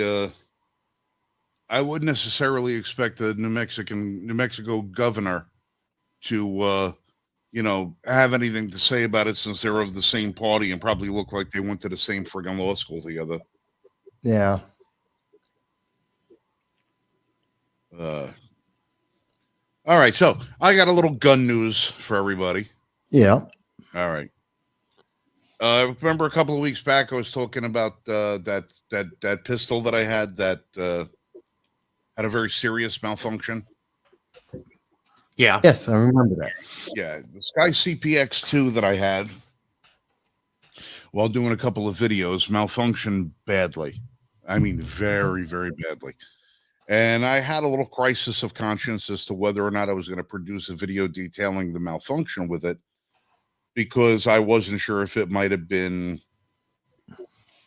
across the whole spectrum of that series handgun. Well, maybe I just got a bad one. Well, I gave into my better judgment. I did the video anyway, and I got a lot of response from the video. Mm-hmm. In the interim, the company, spoke to one of their PR people over there, and they said, all right, we're sorry that this happened. They wouldn't let me speak to one of the engineers, which I was kind of disappointed. I wanted to do a video call like this with one of the engineers so I could demonstrate what was going on with the gun and find out what the story was and show them my findings. But now I couldn't. They wouldn't let me do that. So I wound up having to send the gun back. Well, Right. we appreciate you taking the time to do this and to do that. As not a mea culpa, but as a little bonus for your inconvenience, we're going to send you another firearm while we're figuring out what happened to your firearm. And then we'll send you one of those back as well. We're going to see if there was a problem with it. If it was something that could be repaired, we'll repair it and send it back. If it's not, we'll put a new one. Okay. So while I was in New York this week, got a phone call from the FFL. Hey, Frank, you got a gun arrived here from Sky. All right, cool. When I get back, I'll go pick it up. Well, I got back in last night, and I drove up today to the FFL so that I could ship out the damaged gun and the new one. And Sky asked me, which model gun would you like? Now, when I had originally requested the gun for review, I said, give me the new striker fired gun that you got, that you introduced to the market. I want to review that one. They sent me the CPX2, which is a hammer fired one. That's the one they sent. I was disappointed with it, but I guess it might have everything happens for a reason. Yeah. Well, they sent me that gun. I found a problem with it. Send it back to them. So they send me a brand new, and I'm stressing brand new firearm. The Sky DVG-1. If it looks a little odd, it's because I have a trigger lock on it. It's because it's small. Yeah, but I have hands the size of gargantua, so everything. The trigger lock's bigger than gun. Yeah. No. So this is the Sky DVG-1. Okay, this is the gun that trying to get it in focus. Yeah, that's the gun they send me. This is a new firearm. Okay, so I'm going to take the magazine out. I'm going to show clear. So you can see right through the gun. Yep. No bullets in it, no nothing. Everything's nice and clear. Now, as with every firearm, when I get it out of the package and I want to inspect it, I always break it open, and then I field trip it because I want to, look at the internals of it. Well, when I started, before I even field stripped it, I'm looking at the gun and I'm seeing like this part of the gun right here. This is the locking block. Mm-hmm. There's a lot of scratches on that locking block. And I'm saying to myself, this is a brushed finish barrel. There shouldn't be any scratches on that. Those are scratches that you get with some prolonged use of the gun. I said, well, that's odd. So I rack the thing back, and as I rack it back, the barrel protrudes a little bit, and I'm looking at the barrel, and I'm seeing a lot of striations on the barrel. And I was saying, well, that's awful weird. Shouldn't look like that for a gun that has at maximum 2 rounds through it for test firing, because they have to proof the gun when they manufacture it, and they have to proof. So they usually, the standard is you fire 1 round of conventional loaded ammunition and then 1 heavy load through it, a very pressurized round to make sure that the gun doesn't break apart on you. And then when it's approved, they put it in the box. Some companies will include the 2 shell casings and send it on its way. But I'm saying that looks like an awful lot more wear than just 2 rounds. So I take the pin out of the gun. Now, to disassemble this, you have to remove the pin. Once the pin is removed, you have to, like on a lot of striker-fired guns, you have to squeeze the trigger to release the mechanism inside, and then your slide comes off. Well, I looked at I took the slide off, and I'm holding the frame in my hand. And the frame has got the guide rails on it, and I don't know if you can pick that up. They're usually black. Well, there's some like silver white. Yeah. Silver. They're very, very shiny. Very, very, very, very shiny. As if the slide has reciprocated on this frame a lot. Okay, a lot. And I look Now ins- knows what it is. I look inside the frame, and there's an excessive amount of carbon built up in various spots around where the firing chamber would be located. If So wait a minute. the gun Not only was- did they give you, a used, Dow says it's a prototype that they tested on the range, but not only did they give you a used firearm, but they didn't clean it. all right, now that's the frame. That's the frame. So I look at the slide, and now the DVG one has a removable plate on this so that you can put an optic on the gun. Okay. Mhm. I've shown a couple of the other guns I have that have optics on it. It's a little Right. shrouded Little red. glass piece, yeah, with a little red dot on it and everything. Well, they do what they call a slide cut. They put a slide cut on the gun so you can mount an optic to it. And there's different various ones. This company, I don't know who they partnered with. It's an inexpensive red dot that they use, but you could use a lot of them on there. I'm looking at the screws that hold that plate on look fine, but as I look at the plate, looks like the plate's been removed a couple of times because I could see some wear on it where you shouldn't see wear on the wear. And it's okay. Well, that's interesting. And I turn the slide upside down and I look underneath it because I'm going to take the recoil spring and the barrel out. But I look at it and I go, wow, that's a lot of shiny shit inside that gun.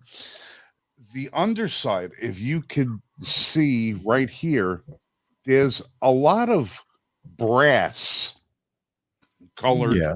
scratches in the gun, along with a lot of little brass glitter in there. This gun has been shredding ammunition. And what I mean by shredding ammunition is As actually it's firing and the brass is shredding off. brass somehow in this gun, whatever somebody ran through it was scraping brass off the casings. It's like, well, that's not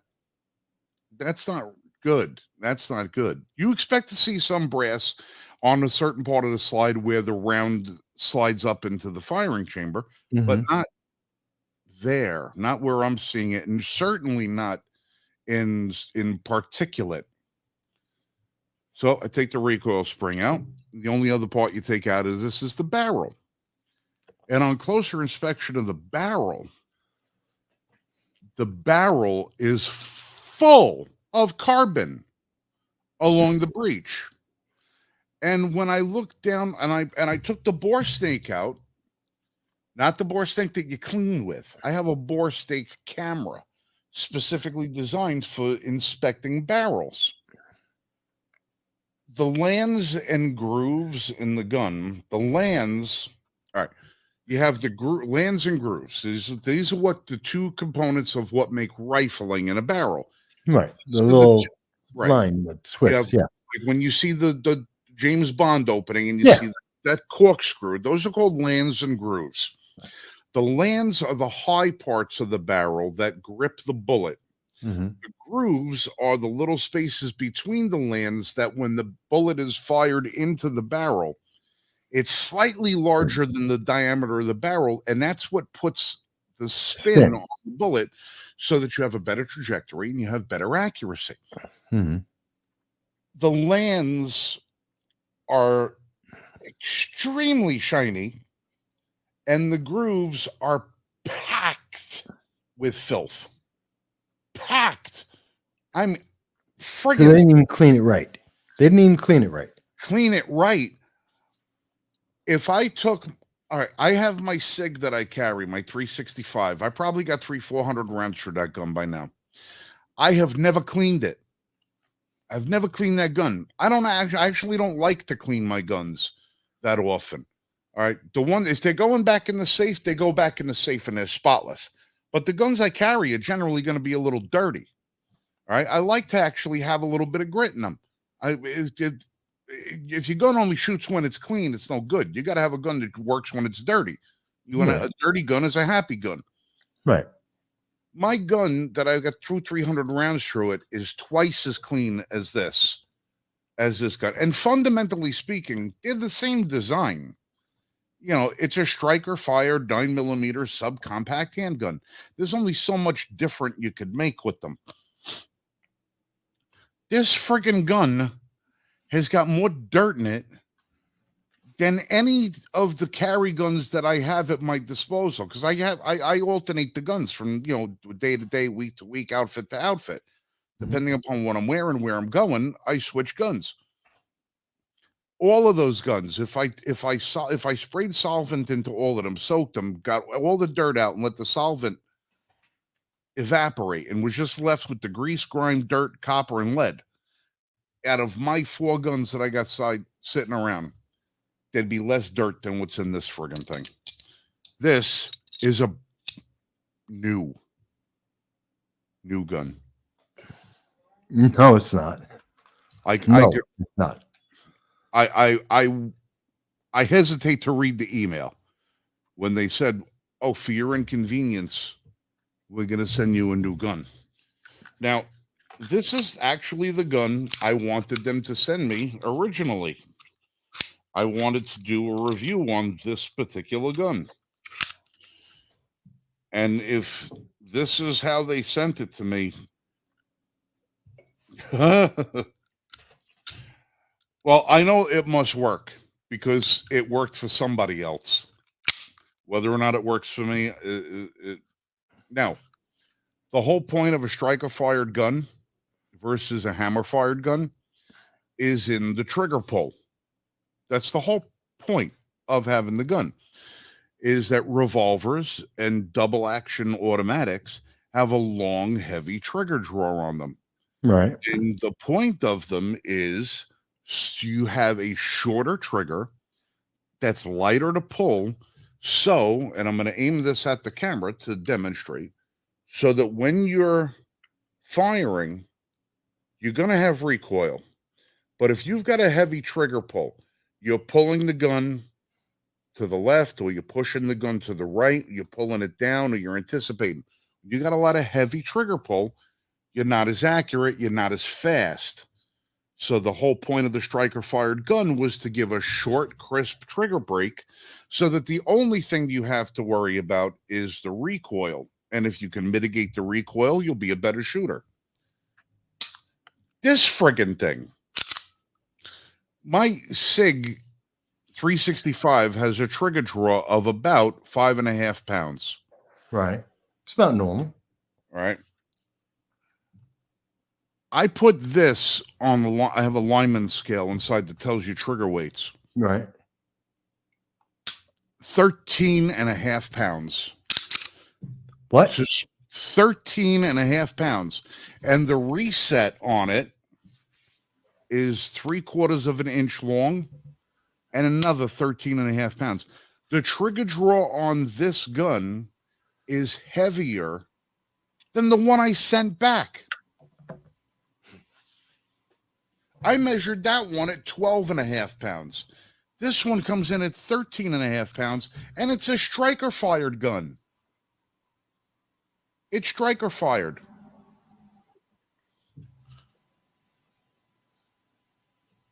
It sounds like it's a hot mess at every level. I'm not even going to get into the fact that it has something I hate. Finger grooves. Okay? Yeah. I hate finger grooves. You know why I hate finger grooves? Because you have big fingers. Because they make it so that it's only people with one size hand can actually hold the gun. Now, this is my hand. This is the hand that I would be using. Okay. I'm supposed to be able to get 3 fingers in here. No, not going to happen. Here's one finger. Where is that finger? Where is that finger groove? The finger groove Right is on, here. right where you're bending your hand. Where is my finger land? On the point of the hill of that thing. So I'm grabbing it on a point. My next finger grabs it on the point. Where does my pinky go? Under the gun. That's now. if you're going to make a gun so small that a guy with big hands has to hold it uncomfortably, shave this shit flat. Get rid of these. Get rid Yeah. of these entirely so that at least when I grab it, if I have to hold on to it with 2 fingers instead of 3, that at least I'm not getting welts in the inside of the palm of my hand because you have my fingers landing on these extremely sharp, very hard points of the grip. Now, if I was somebody the size of a Buttigieg crash test dummy at 4'11" and 90 pounds, this might be the right gun for me. Now, I'm not saying it's the right gun for anybody. I'm not saying I'm sure as shit ain't the right gun for me.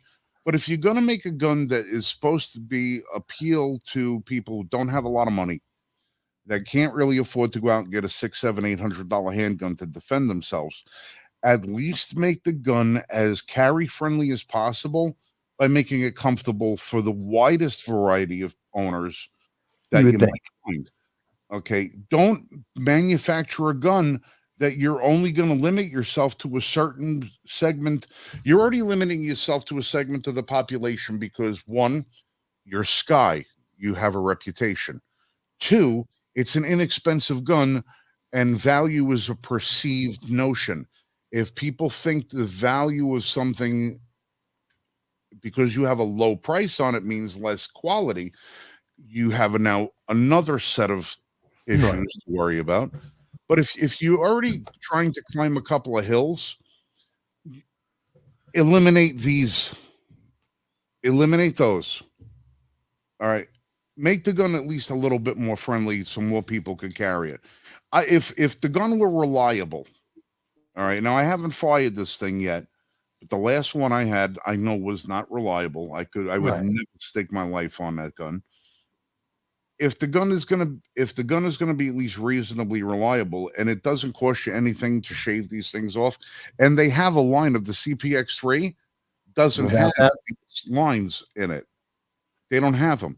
You have the option, but with their striker fired gun, there is no option to order one without those. well, you know who they made it for? According to Dow, Fauci. It's the Fauci special enforcer. He's got tiny hands. Yeah. He's a tiny Oh, man.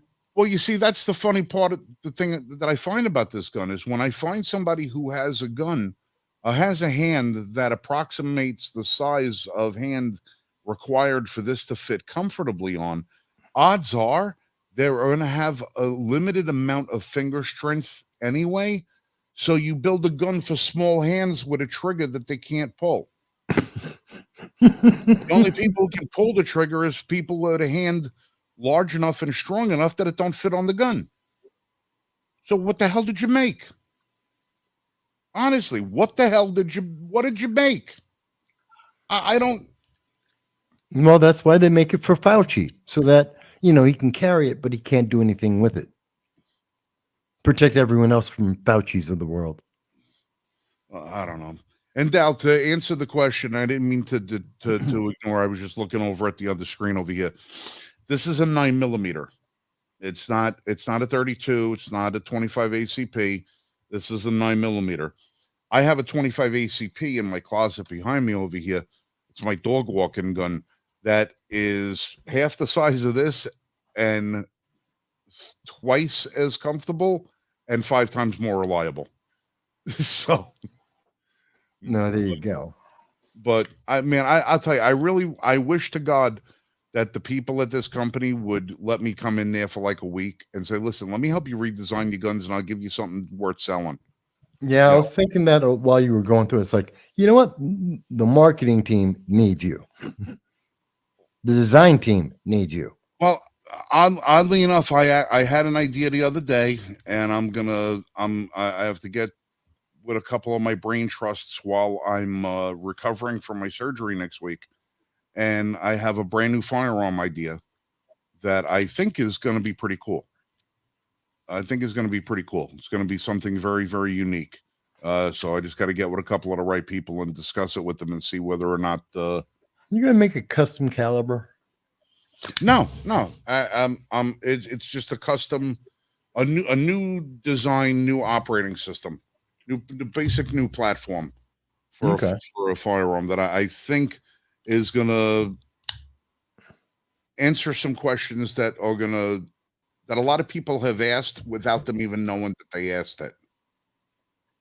Because Okay. I found who attention. the gun's made for. What? You found Who? who it's Found who made the for? gun's made for. Yeah. Who? Give me a second. Because I can't imagine. I'll put it up.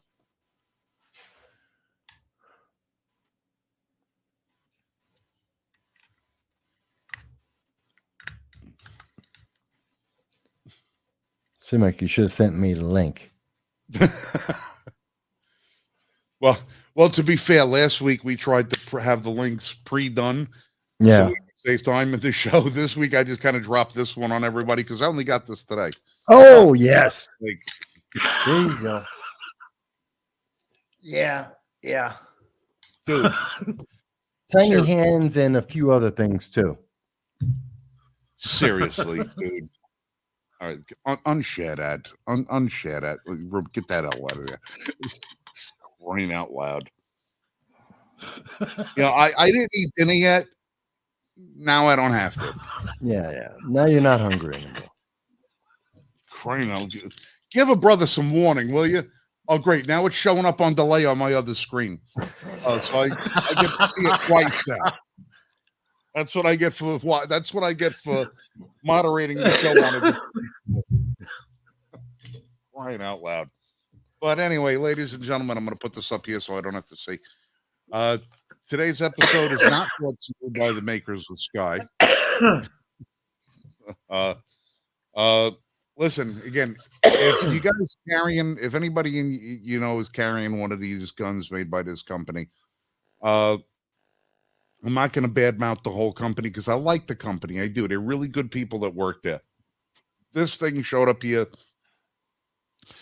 I don't know if somebody in the warehouse just got a work order and said, hey, send this schmuck a DVG, and they sent that one.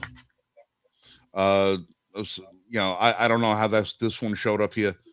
I'm not going to badmouth the CPX 1, 2, or 4 because I can only speak about the failure of the CPX 3, or CPX 2 rather.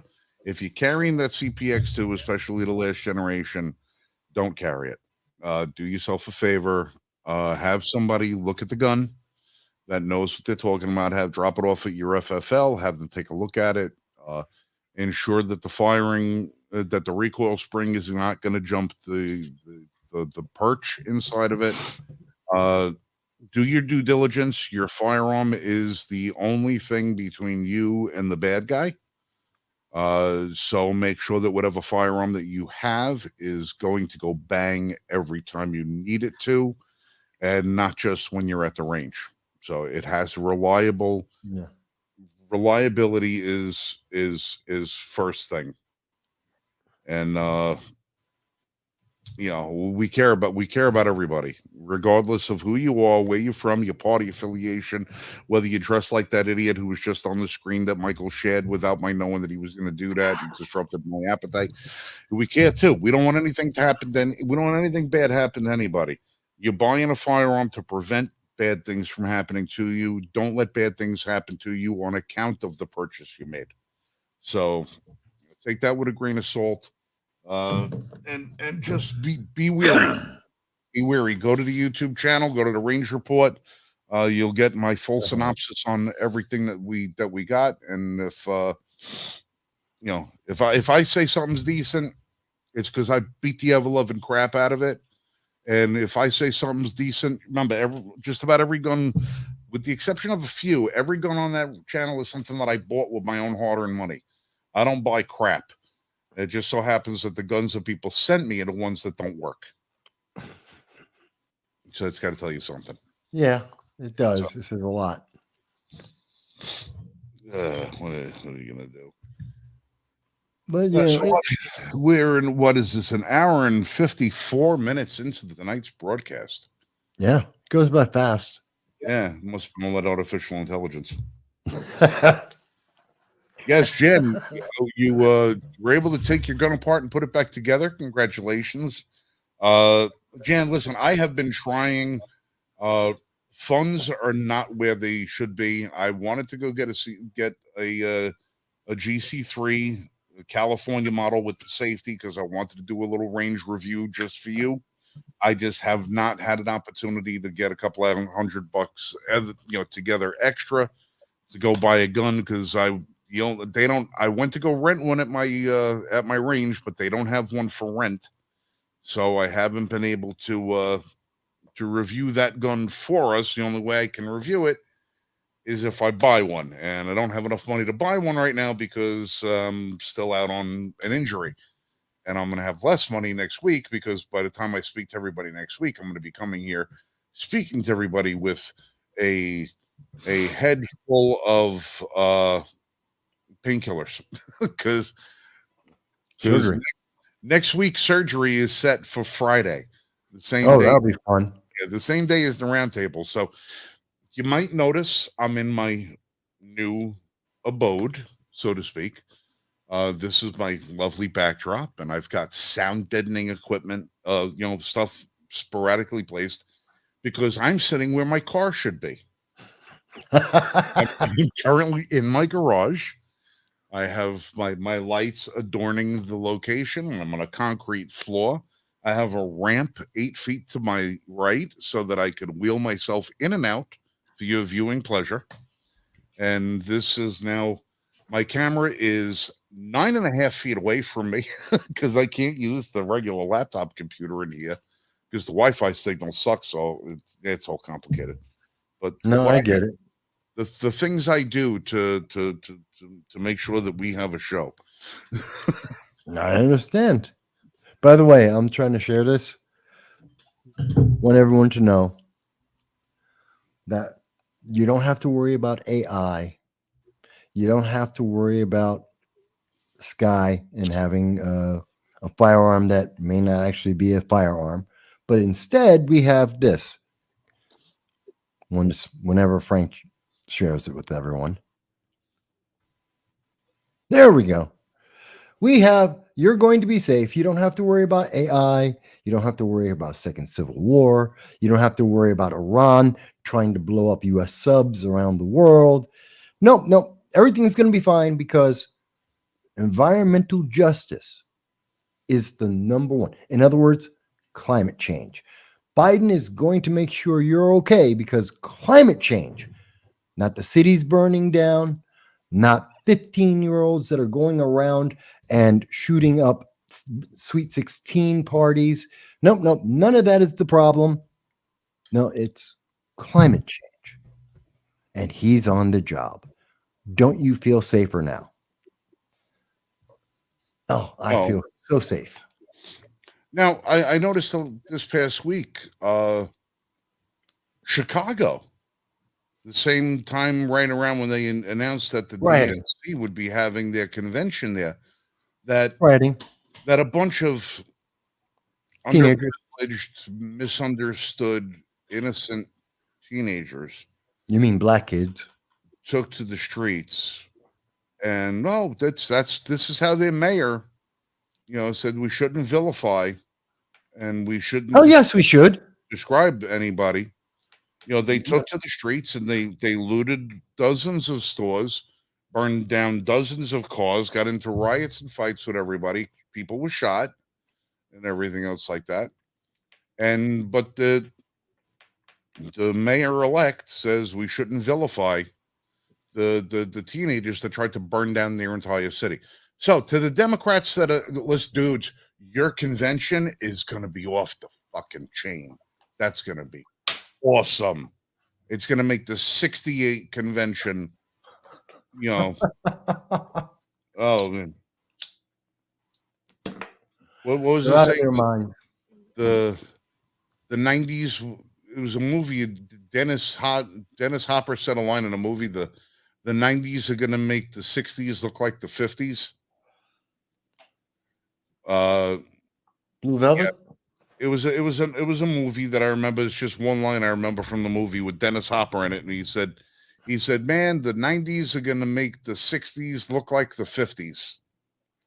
Well, the 2024 convention or 2025 convention, whatever the hell they have it, is going to make the 68 convention look like Woodstock.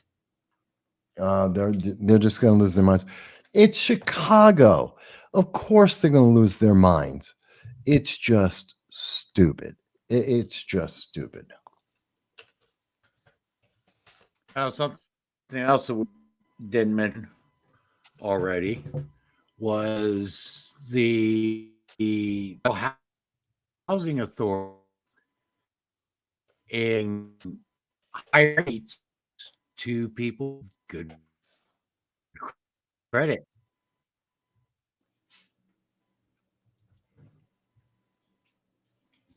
What the hell is that?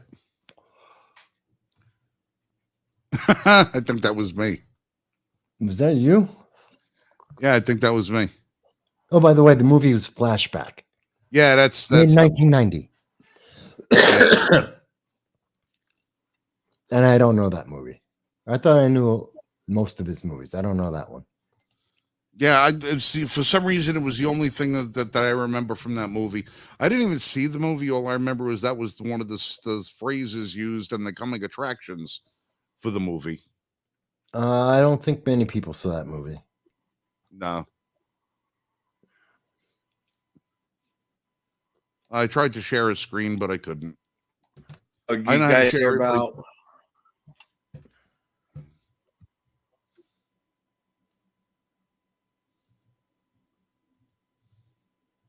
Yeah, Kiefer Sutherland. Oh, it had a bunch of good actors in it.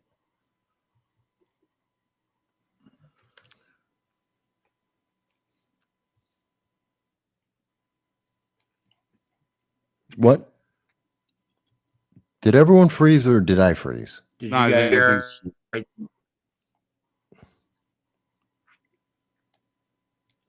It's probably No, me. Mike, you're freezing. No, I don't know how to share my own screen. I can't share my own screen. I can share everybody else's. I can't share mine. I don't know how to do it.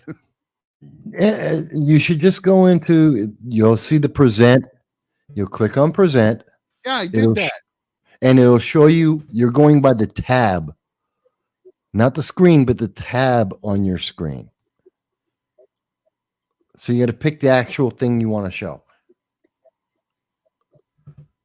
Yeah, well, I tried that, and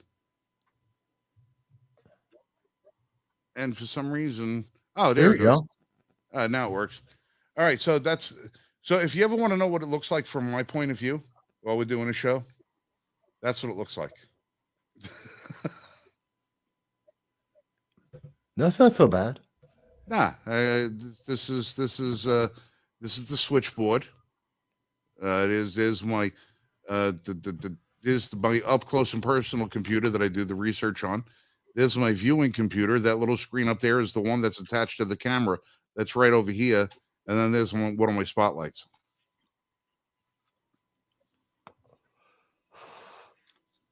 Yeah, no one saw that movie.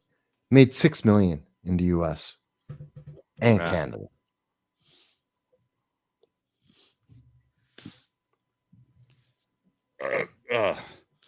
All right, so who in our audience has a phone handy? Who doesn't? All right, I need a volunteer to make a phone call.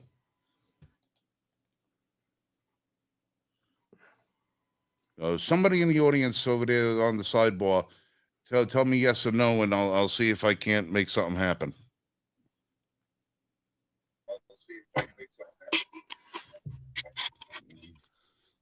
I would have Mr. Marshall make the phone call, but his phone is now otherwise occupied. Yeah. The phone works fantastic. Yeah, the You phone look works. good on the phone. Except for the feedback. Yeah. Yeah. Hold on a second. I'm going to fix that. Yeah. Hold on a second. Yeah, Frank, you watched a movie that no one else in the world saw. No, you see, this is the thing. I don't watch movies. I catch a coming attraction once or twice. I remember everybody who's in the movie. I remember what the movie is. I remember what it's about and everything. And I don't watch the movie. And then 30 years later, I'm able to tell you who was in the movie and what the famous line from the movie was. And it's the same thing. I do that with everything. I do that with books. I do it with all kinds of crap. I have a weird memory that I just remember snippets of shit, never the whole thing. But like for movies, I'm great at that. I see a coming attraction, and all of a sudden, I see it's locked in my head. It's locked in my head, and it's there forever. Well, I I've don't seen. know why. I can remember every movie I have ever seen, ever. Which is kind of sad because it makes rewatching movies horrible. I remember every scene of every movie I've ever seen. It's very annoying. I can tell you that something I saw recently, which I'm sure most people have never heard of, is a show called Hit Monkey. You ever hear of that? No. It's on Hulu. It's on Hulu. It's called Hit Monkey. There are so many different streaming services now that all have their own programming. Yeah. Well, it's not an original. impossible to keep track of all of them now. It's actually it's a Marvel character. It's actually part of Marvel, not Disney Marvel. It's a Hulu original. So they actually did it right. It's a rated R adult animation about a monkey that becomes a hitman. And it's actually very good. No, I think I have Hulu, I think, inside. I may have to try and watch. I got it. My sister gave me a chance to see it because of my birthday. And so I got to see it through that. And I actually liked it enough that I did a review, which I can't find now, of course, because I'm an idiot. Why can't I find it? There it is. So in case anyone wants to actually watch something that's actually interesting, something that's actually kind of fun, and I recommend it. And this way you'll remember this. That's me reviewing Hit Monkey. This is my entertainment channel. And so that's the Hit Monkey right there. And it's got a bunch of even George Takei is in this, believe it or not. Oh, then that disqualifies it. No, Yeah. it's okay. George Takei is the bad guy. I'm gonna have to drink a friggin' Bud Light when I'm watching it. Then No. You'll like what happens. His character is not what you does think. George Takei get shot I won't give away anything. with a vaccine? I won't give anything away. Okay. But it's a pretty cool. I'm just trying to find a scene here. Where's a good scene? Come on, I got an action scene in here somewhere, don't I? Nope, that's comparing it. Nope, that sucks. That's the stuff that you don't want to watch. Oh, there you go. So just a real quick, that's like some of the animation style. Anyway, just letting you know, if you really want to watch something, there's only 10 episodes. It's pretty quick, but that's actually worth watching.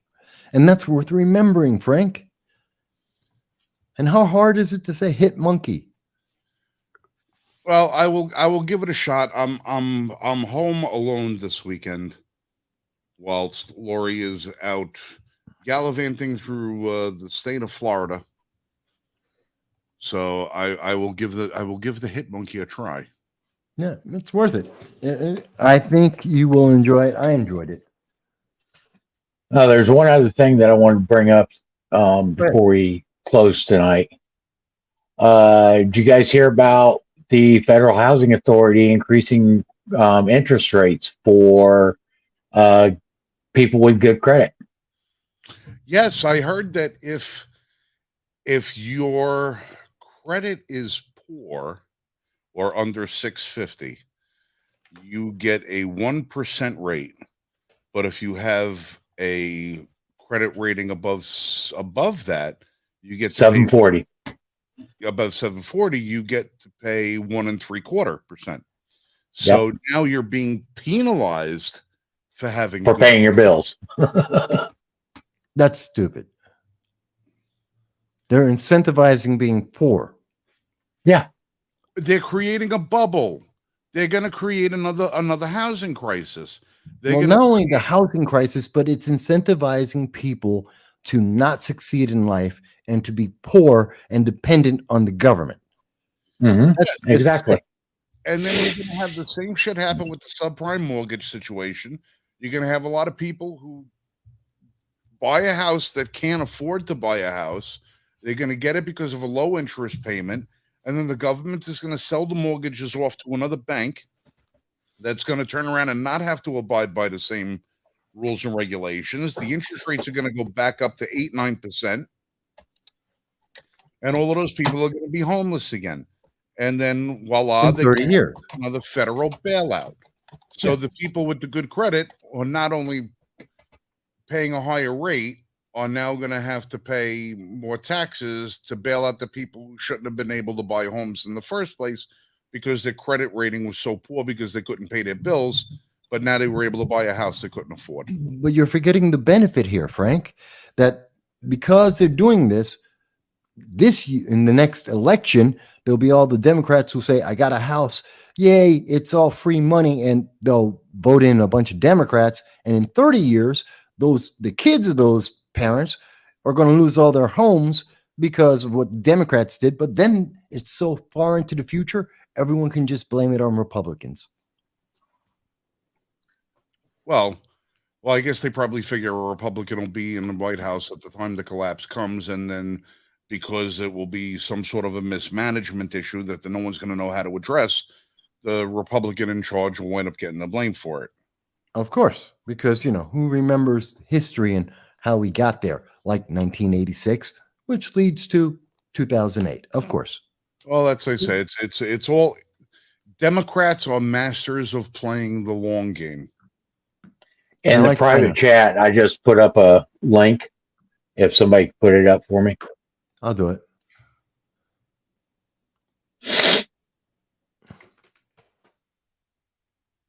All right, it's coming up.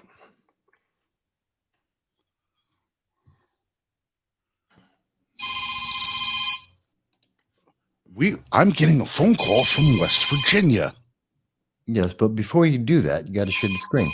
Well, hold on. I'm doing 5 things at once here. I wonder who's calling me. I don't know if I can hear the voice or not. Yes, you've got it right. So you can get calls coming into the show. Yep. Okay, caller, you're on the air.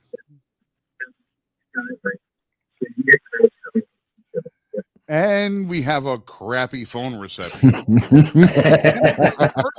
My first live call. We're supposed to test Can it you when hear it's me? not live. Yes. Now I hear you. Well, I had to turn my TV down because I didn't realize I was calling in. Yes, you're on the show. I've been trying to get this thing set up for a while, Jan, because we wanted to be able to take online calls, and we wanted to make sure we could do it because the only person right now who has that capability was Vass, and we wanted to make sure that we can get it from both sides of the spectrum. So it's kind of cool to be the first one then. Well, that's why I wanted to make sure that you were on tonight. I wanted to make sure that I would get you to be the first person to call in, and we can congratulate you up front for saying congratulations on being able to reassemble your Taurus GC3 pistol, and congratulations for being our first caller. Well, I can tell you that you're cutting in and out. If I actually turned up the TV, I'd be able to hear you better. So there might be a couple of things you might still need to work on. Well, you're coming in loud for us. So usually when you do the on-air calls, the person calls in, usually doesn't hear the show at the same time that they're actually calling. What they're usually only hearing is the voices of the people on the show with them. So, like, for instance, you would only normally be hearing me, Vass, and Michael, on the phone. You Yeah. would be away from what the broadcast medium. The way we hear Jan is not the way Jan's going to hear everything else. Yeah, Right. I'm having a really hard time hearing what you're saying. All right, well, Yeah. Well, usually the person that you're going to hear the most of is just going to be me, because it's coming through my switchboard.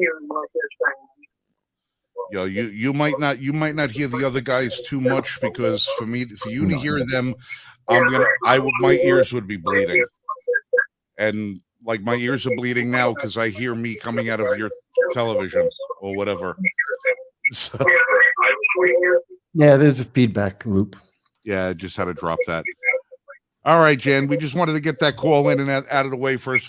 Yeah, I had to turn the TV up so I could even hear you, Frank. So Well, I'll try and figure that out in the coming days. We'll do a couple of other tests, but for now, thanks for giving a call in and being our hit monkey for the evening.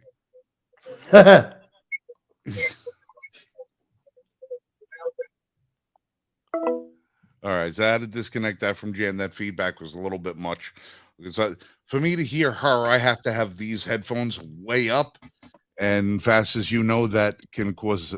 I'm already deaf. Yeah, I don't need more hearing damage. All right, so yeah, we'll get back to this thing that Michael was scrolling. well, no, this is the housing. This is the actual from the White House. March 9th is when he put it out.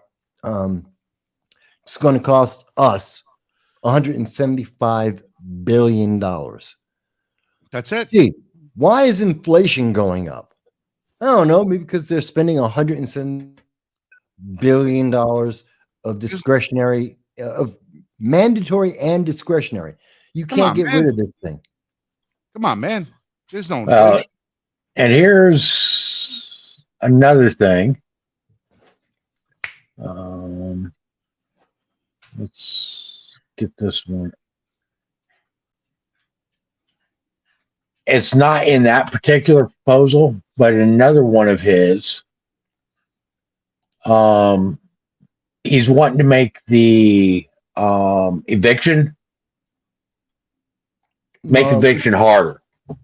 Make it a lot harder for people to be able to be evicted from their homes. They're looking at this from the wrong point. You know, the problem with all this, and you're looking through this new project-based rental assistance and barriers to development for affordable housing, public housing through rehabilitation and redevelopment. These things sound really wonderful, except they're the wrong end of the problem. The problem is the government's taking your money so you can't pay your bills. Right. The easier way to fix this is take less money from the public, have less inflation, people will pay their bills. It's that simple. Okay. So I'm going to put another link in the private chat. Yep, go ahead. This is the blueprint for a renter's bill of rights. Which is stupid. Yeah, you pay your rent, you got the right to live there. That's it. You know, life is simple. The landlord makes sure it's a livable place. You pay your bill because it's a livable place. Everyone's happy. When I went to the city this week to go visit my family, I stopped to go see the house I grew up in, and in Brooklyn. So I stopped over there and I spoke to them. If I were to tell you what my old neighborhood looks like right now, and I can't even draw you a mental picture of the frog in the water quite like what my old neighborhood was like. What they've turned it into is absolutely horrendous compared to what. And my landlord is like family to me. You know, I grew up in that house from when I was 3 years old till I was 21, 22. You know, these people have been in my life my whole life. You know, my John is like my second dad. Susan's like my second mom, you know. She said to me, she says, in the 20 some odd years since we live in there, they've been through that, just about that amount of tenants in the same apartment that we lived in. And she said, we have never been able to have tenants the way you guys were. You know, she goes, you kept the place clean. You didn't cause no problems for nobody. You were always, the kids were always doing the chores and cleaning the house and making sure you never, you didn't, you know, you painted, you cleaned the house, you fixed things around the house. You took ownership of it when you lived here. You were never late to rent. Nothing. She goes, they can't. She says they had one tenant in the house that they couldn't. They didn't even wait to evict them. They just had to wait for them to leave. It's because they don't. It's like Jan says, and like they said in their TED talk, you own nothing, and so because you own nothing, you're not responsible. You don't have to take care of it because it's not yours. That's the same thing that progressive leaders of tomorrow in the southern tier of New York were running around telling people. Literally, Messiah Andrews and the rest of the plot were telling people that you should destroy rental properties because because it's fighting against slavery. We're talking from the 1860s. This is their mentality. It's stupid. And by the way, this randomly, now, Mike, you gave us the link. I just pulled it up and then I just was scrolling down. And as I'm going down, this is the first page of content. And I want people to emphasize and notice something that I noticed just scrolling through. First time I've seen this document. This is particularly true when there are dramatic rent increases like the 17.2% increase in average rents that occurred in just 1 year between February 2021 and 2022. Who was sitting in the White House in 2021 through 2022? Who passed a bunch of economic bills that changed the entire environment? Who had inflation skyrocket and increase by multiples in that time period? Who happens to be there right now? The problem with why rents became 17.2% more expensive is because the Democrats don't understand economics. Well, This is beyond that. It's beyond just inflation. You got to remember what was happening right prior to that, too. Yeah, I understand that was recovering for COVID, but this is, he's pointing Well, at that time, okay, landlords weren't able to charge rent. Nope. For a very long period of time. Also, landlords were not able to evict anybody for failure to pay rent. Yes. For a very long time. Not until the end of 2022. That also drove this rental increase by 17.2%. Yes. Okay. It wasn't just inflation. It was these other things that impacted that also. Okay. So taking that particular year is not a good thing. No, he's pointing out his own. He created the problem that now he's saying he's going to fix. Now go down to the fifth principle.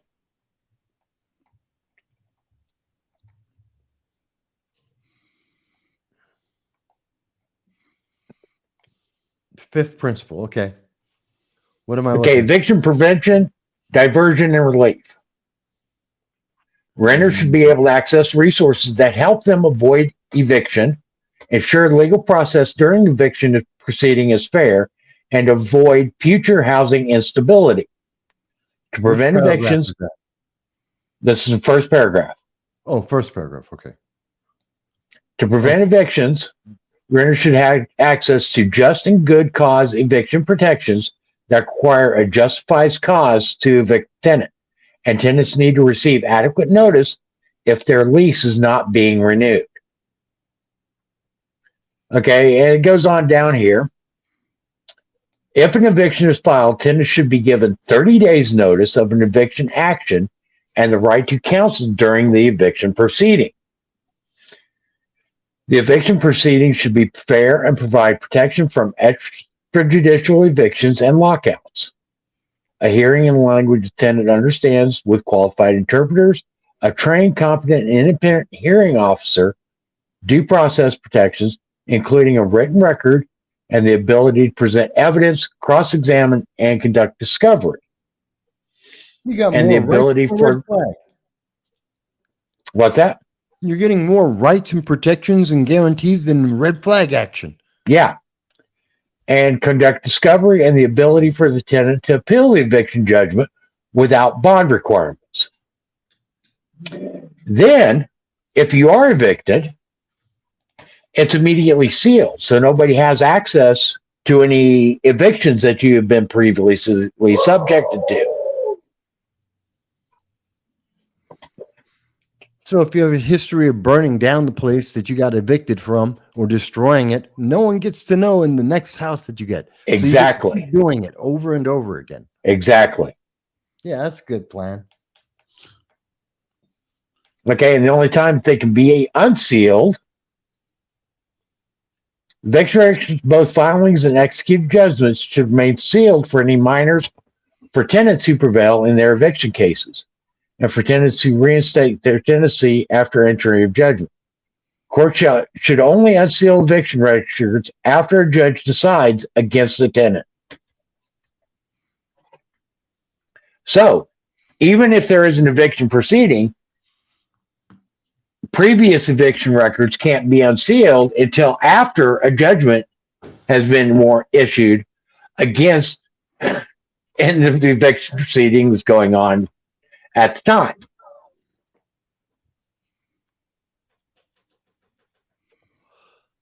Oh, they're not, again, it goes back to they're not thinking about the consequences of what they're doing. They're doing this to get votes. This is about getting votes. They're leaving out that they're the cause of the problem and that they're making the problem even worse through this. Now, last paragraph. And for those renters carrying rental debt, fair debt collection practices should include the ability to enforce payment of rental debt only if there is clear, unambiguous evidence that the debt is owed, and the freedom from unfair, deceptive, and abusive attempts to collect. Wait a minute. What do you mean? You owe your rent.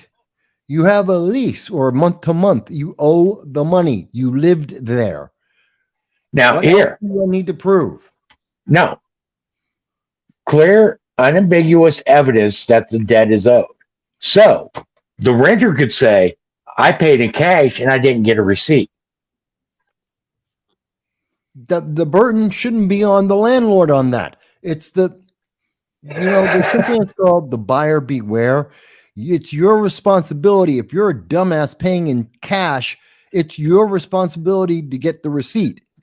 But again, this is turning everything upside down.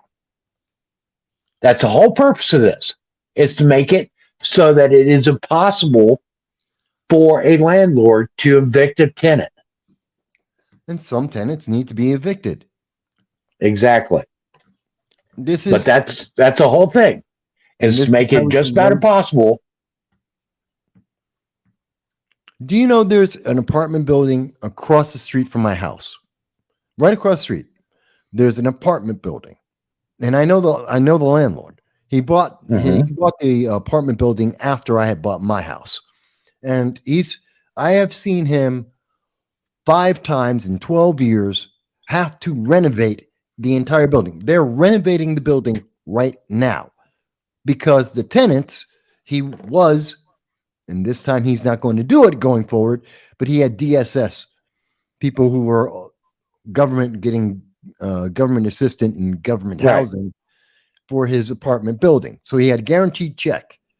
And every time When the tenant moved out, he has to rip the entire apartment apart and rebuild it brand new every single time because they destroy the apartment. They do not take care of it. They do not maintain it. And he always, every single time, has to strip it down. This is, again, the fourth time I have seen him go top to bottom of the entire. And I know the landlord. I have seen him do this. It's not like, oh, he's not keeping up. He literally replaced every single board, every piece of wood, all of the paneling, all the electrical. I have seen the dump trucks 4 times in front of there, watched him bring in crews of people to work the building from top to bottom.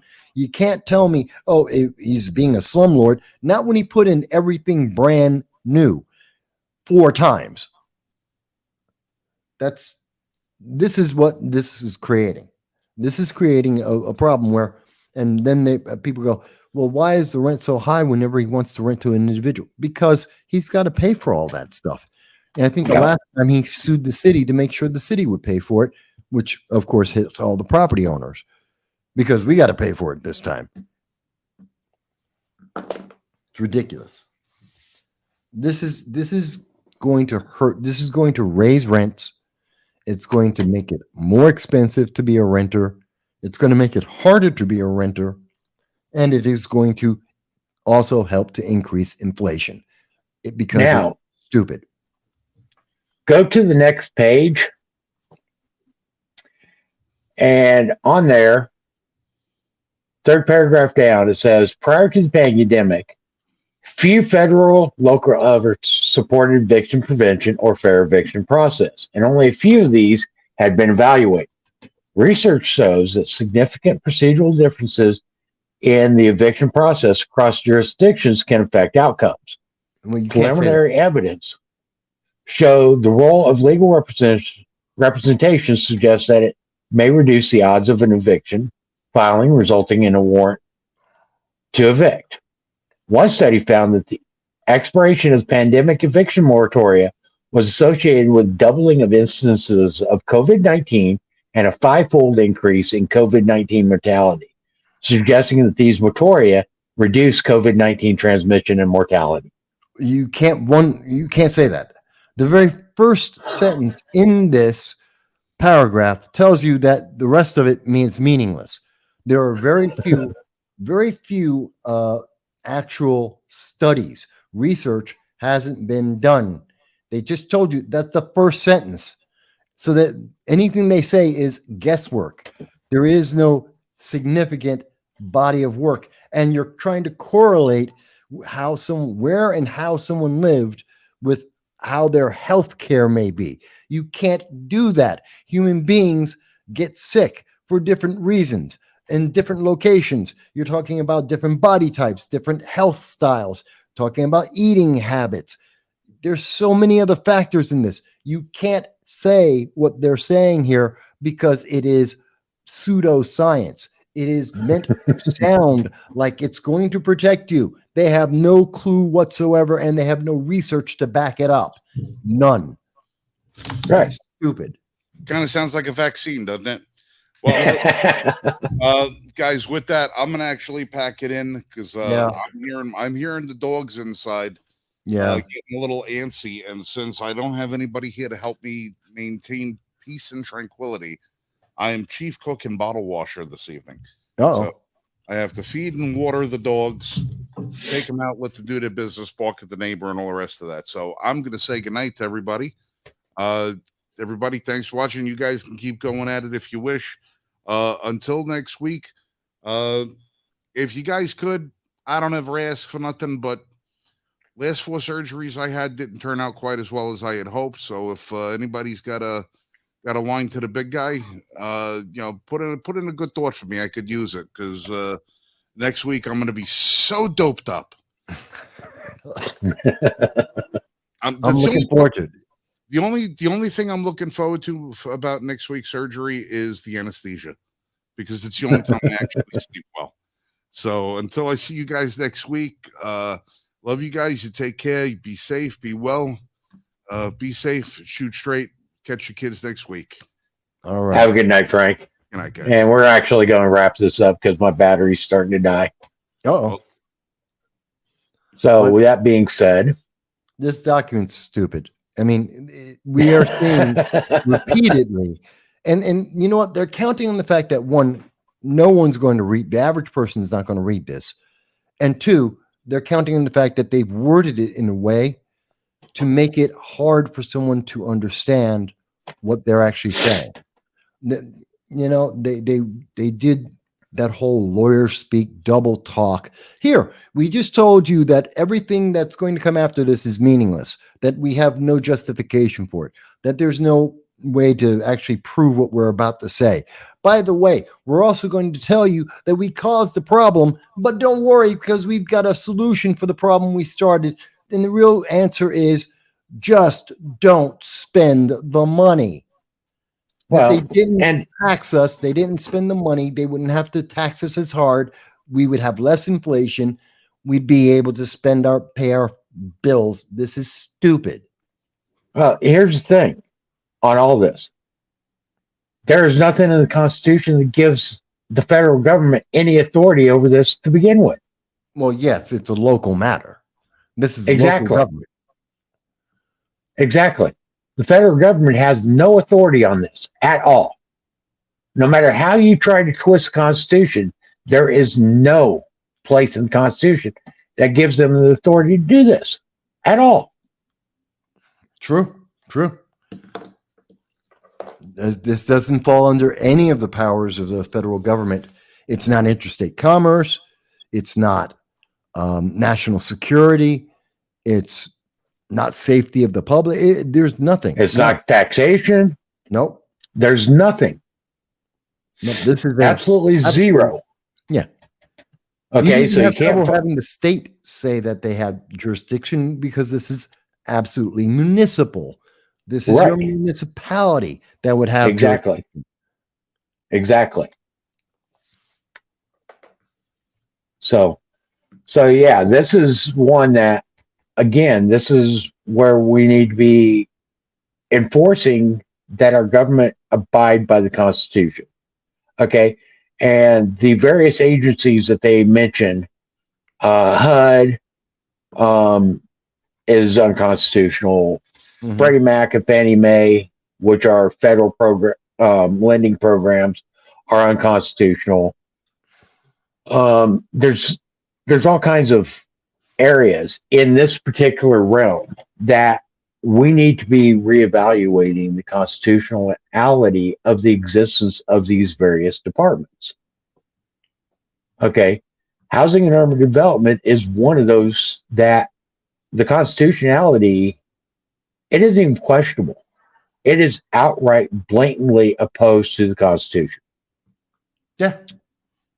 It's just obvious. But they're counting on the fact that they don't teach people how to read the Constitution. Kids don't know how to read script. They can't read the Constitution. They have to trust what someone else says about it. And you're not supposed to critically think. You're just supposed to accept whatever the media, whatever the elected official says must be true. But you don't have to read script. The Constitution's all over the internet.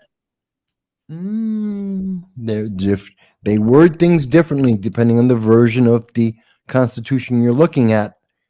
They reword things.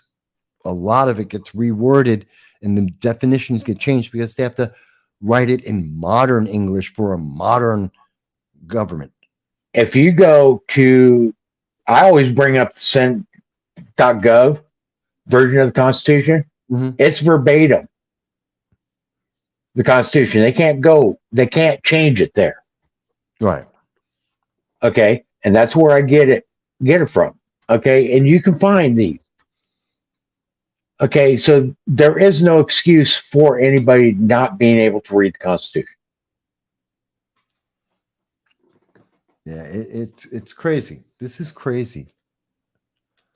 Okay. And you can write to the National Archives and get a free copy of the Constitution sent to you.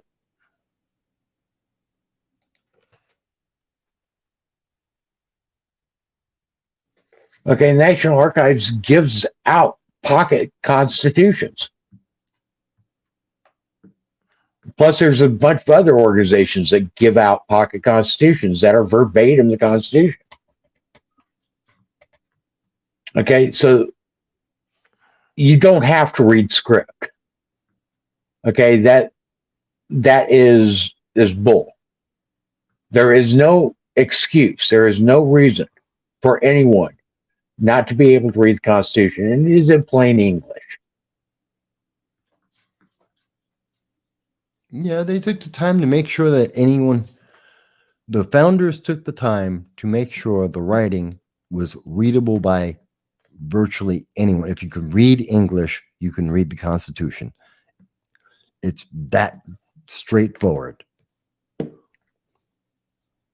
Okay, and on that note, again, like we say every week, it doesn't matter what we say. It really doesn't. Unless people are going to get organized and start taking action. Start holding our government accountable to the constitutions that they serve. Okay, and that means at the local level, holding them to the charters that founded the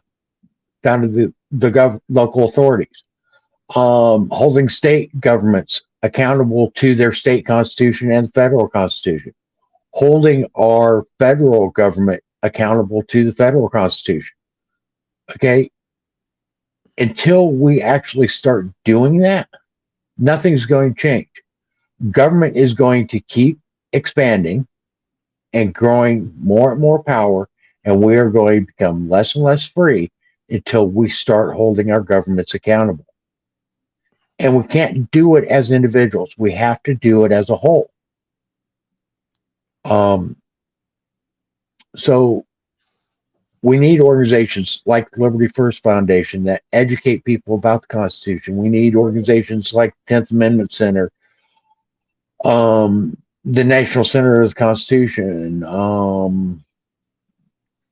I mean, there's a bunch of organizations out there, that the Cato Institute,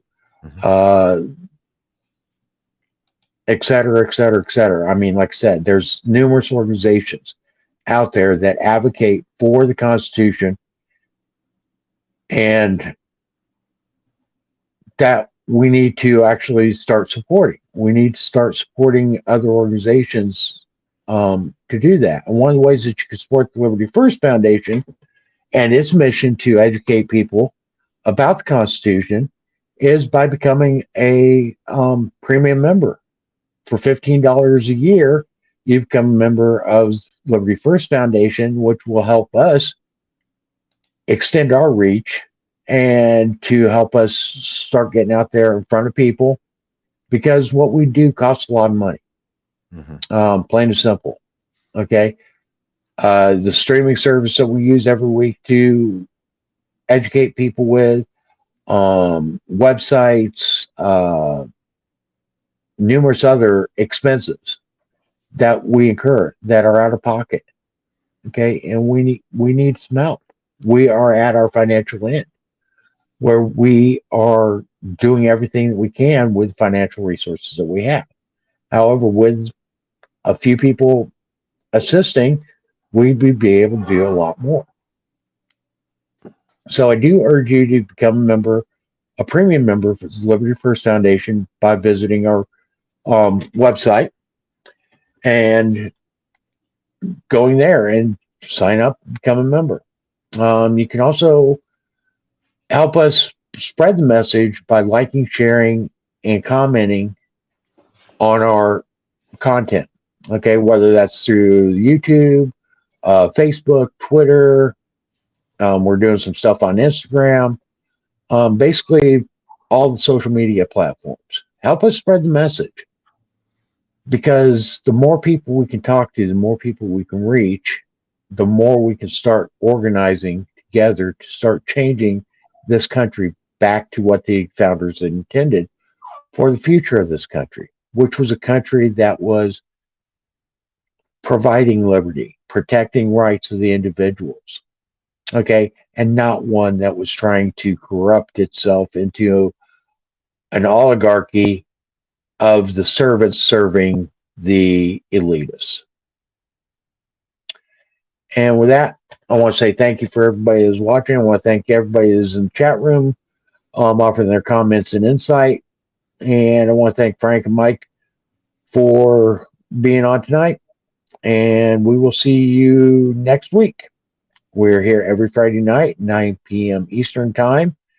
And we'll see you next week. Thank you, everybody. Thank you, guys.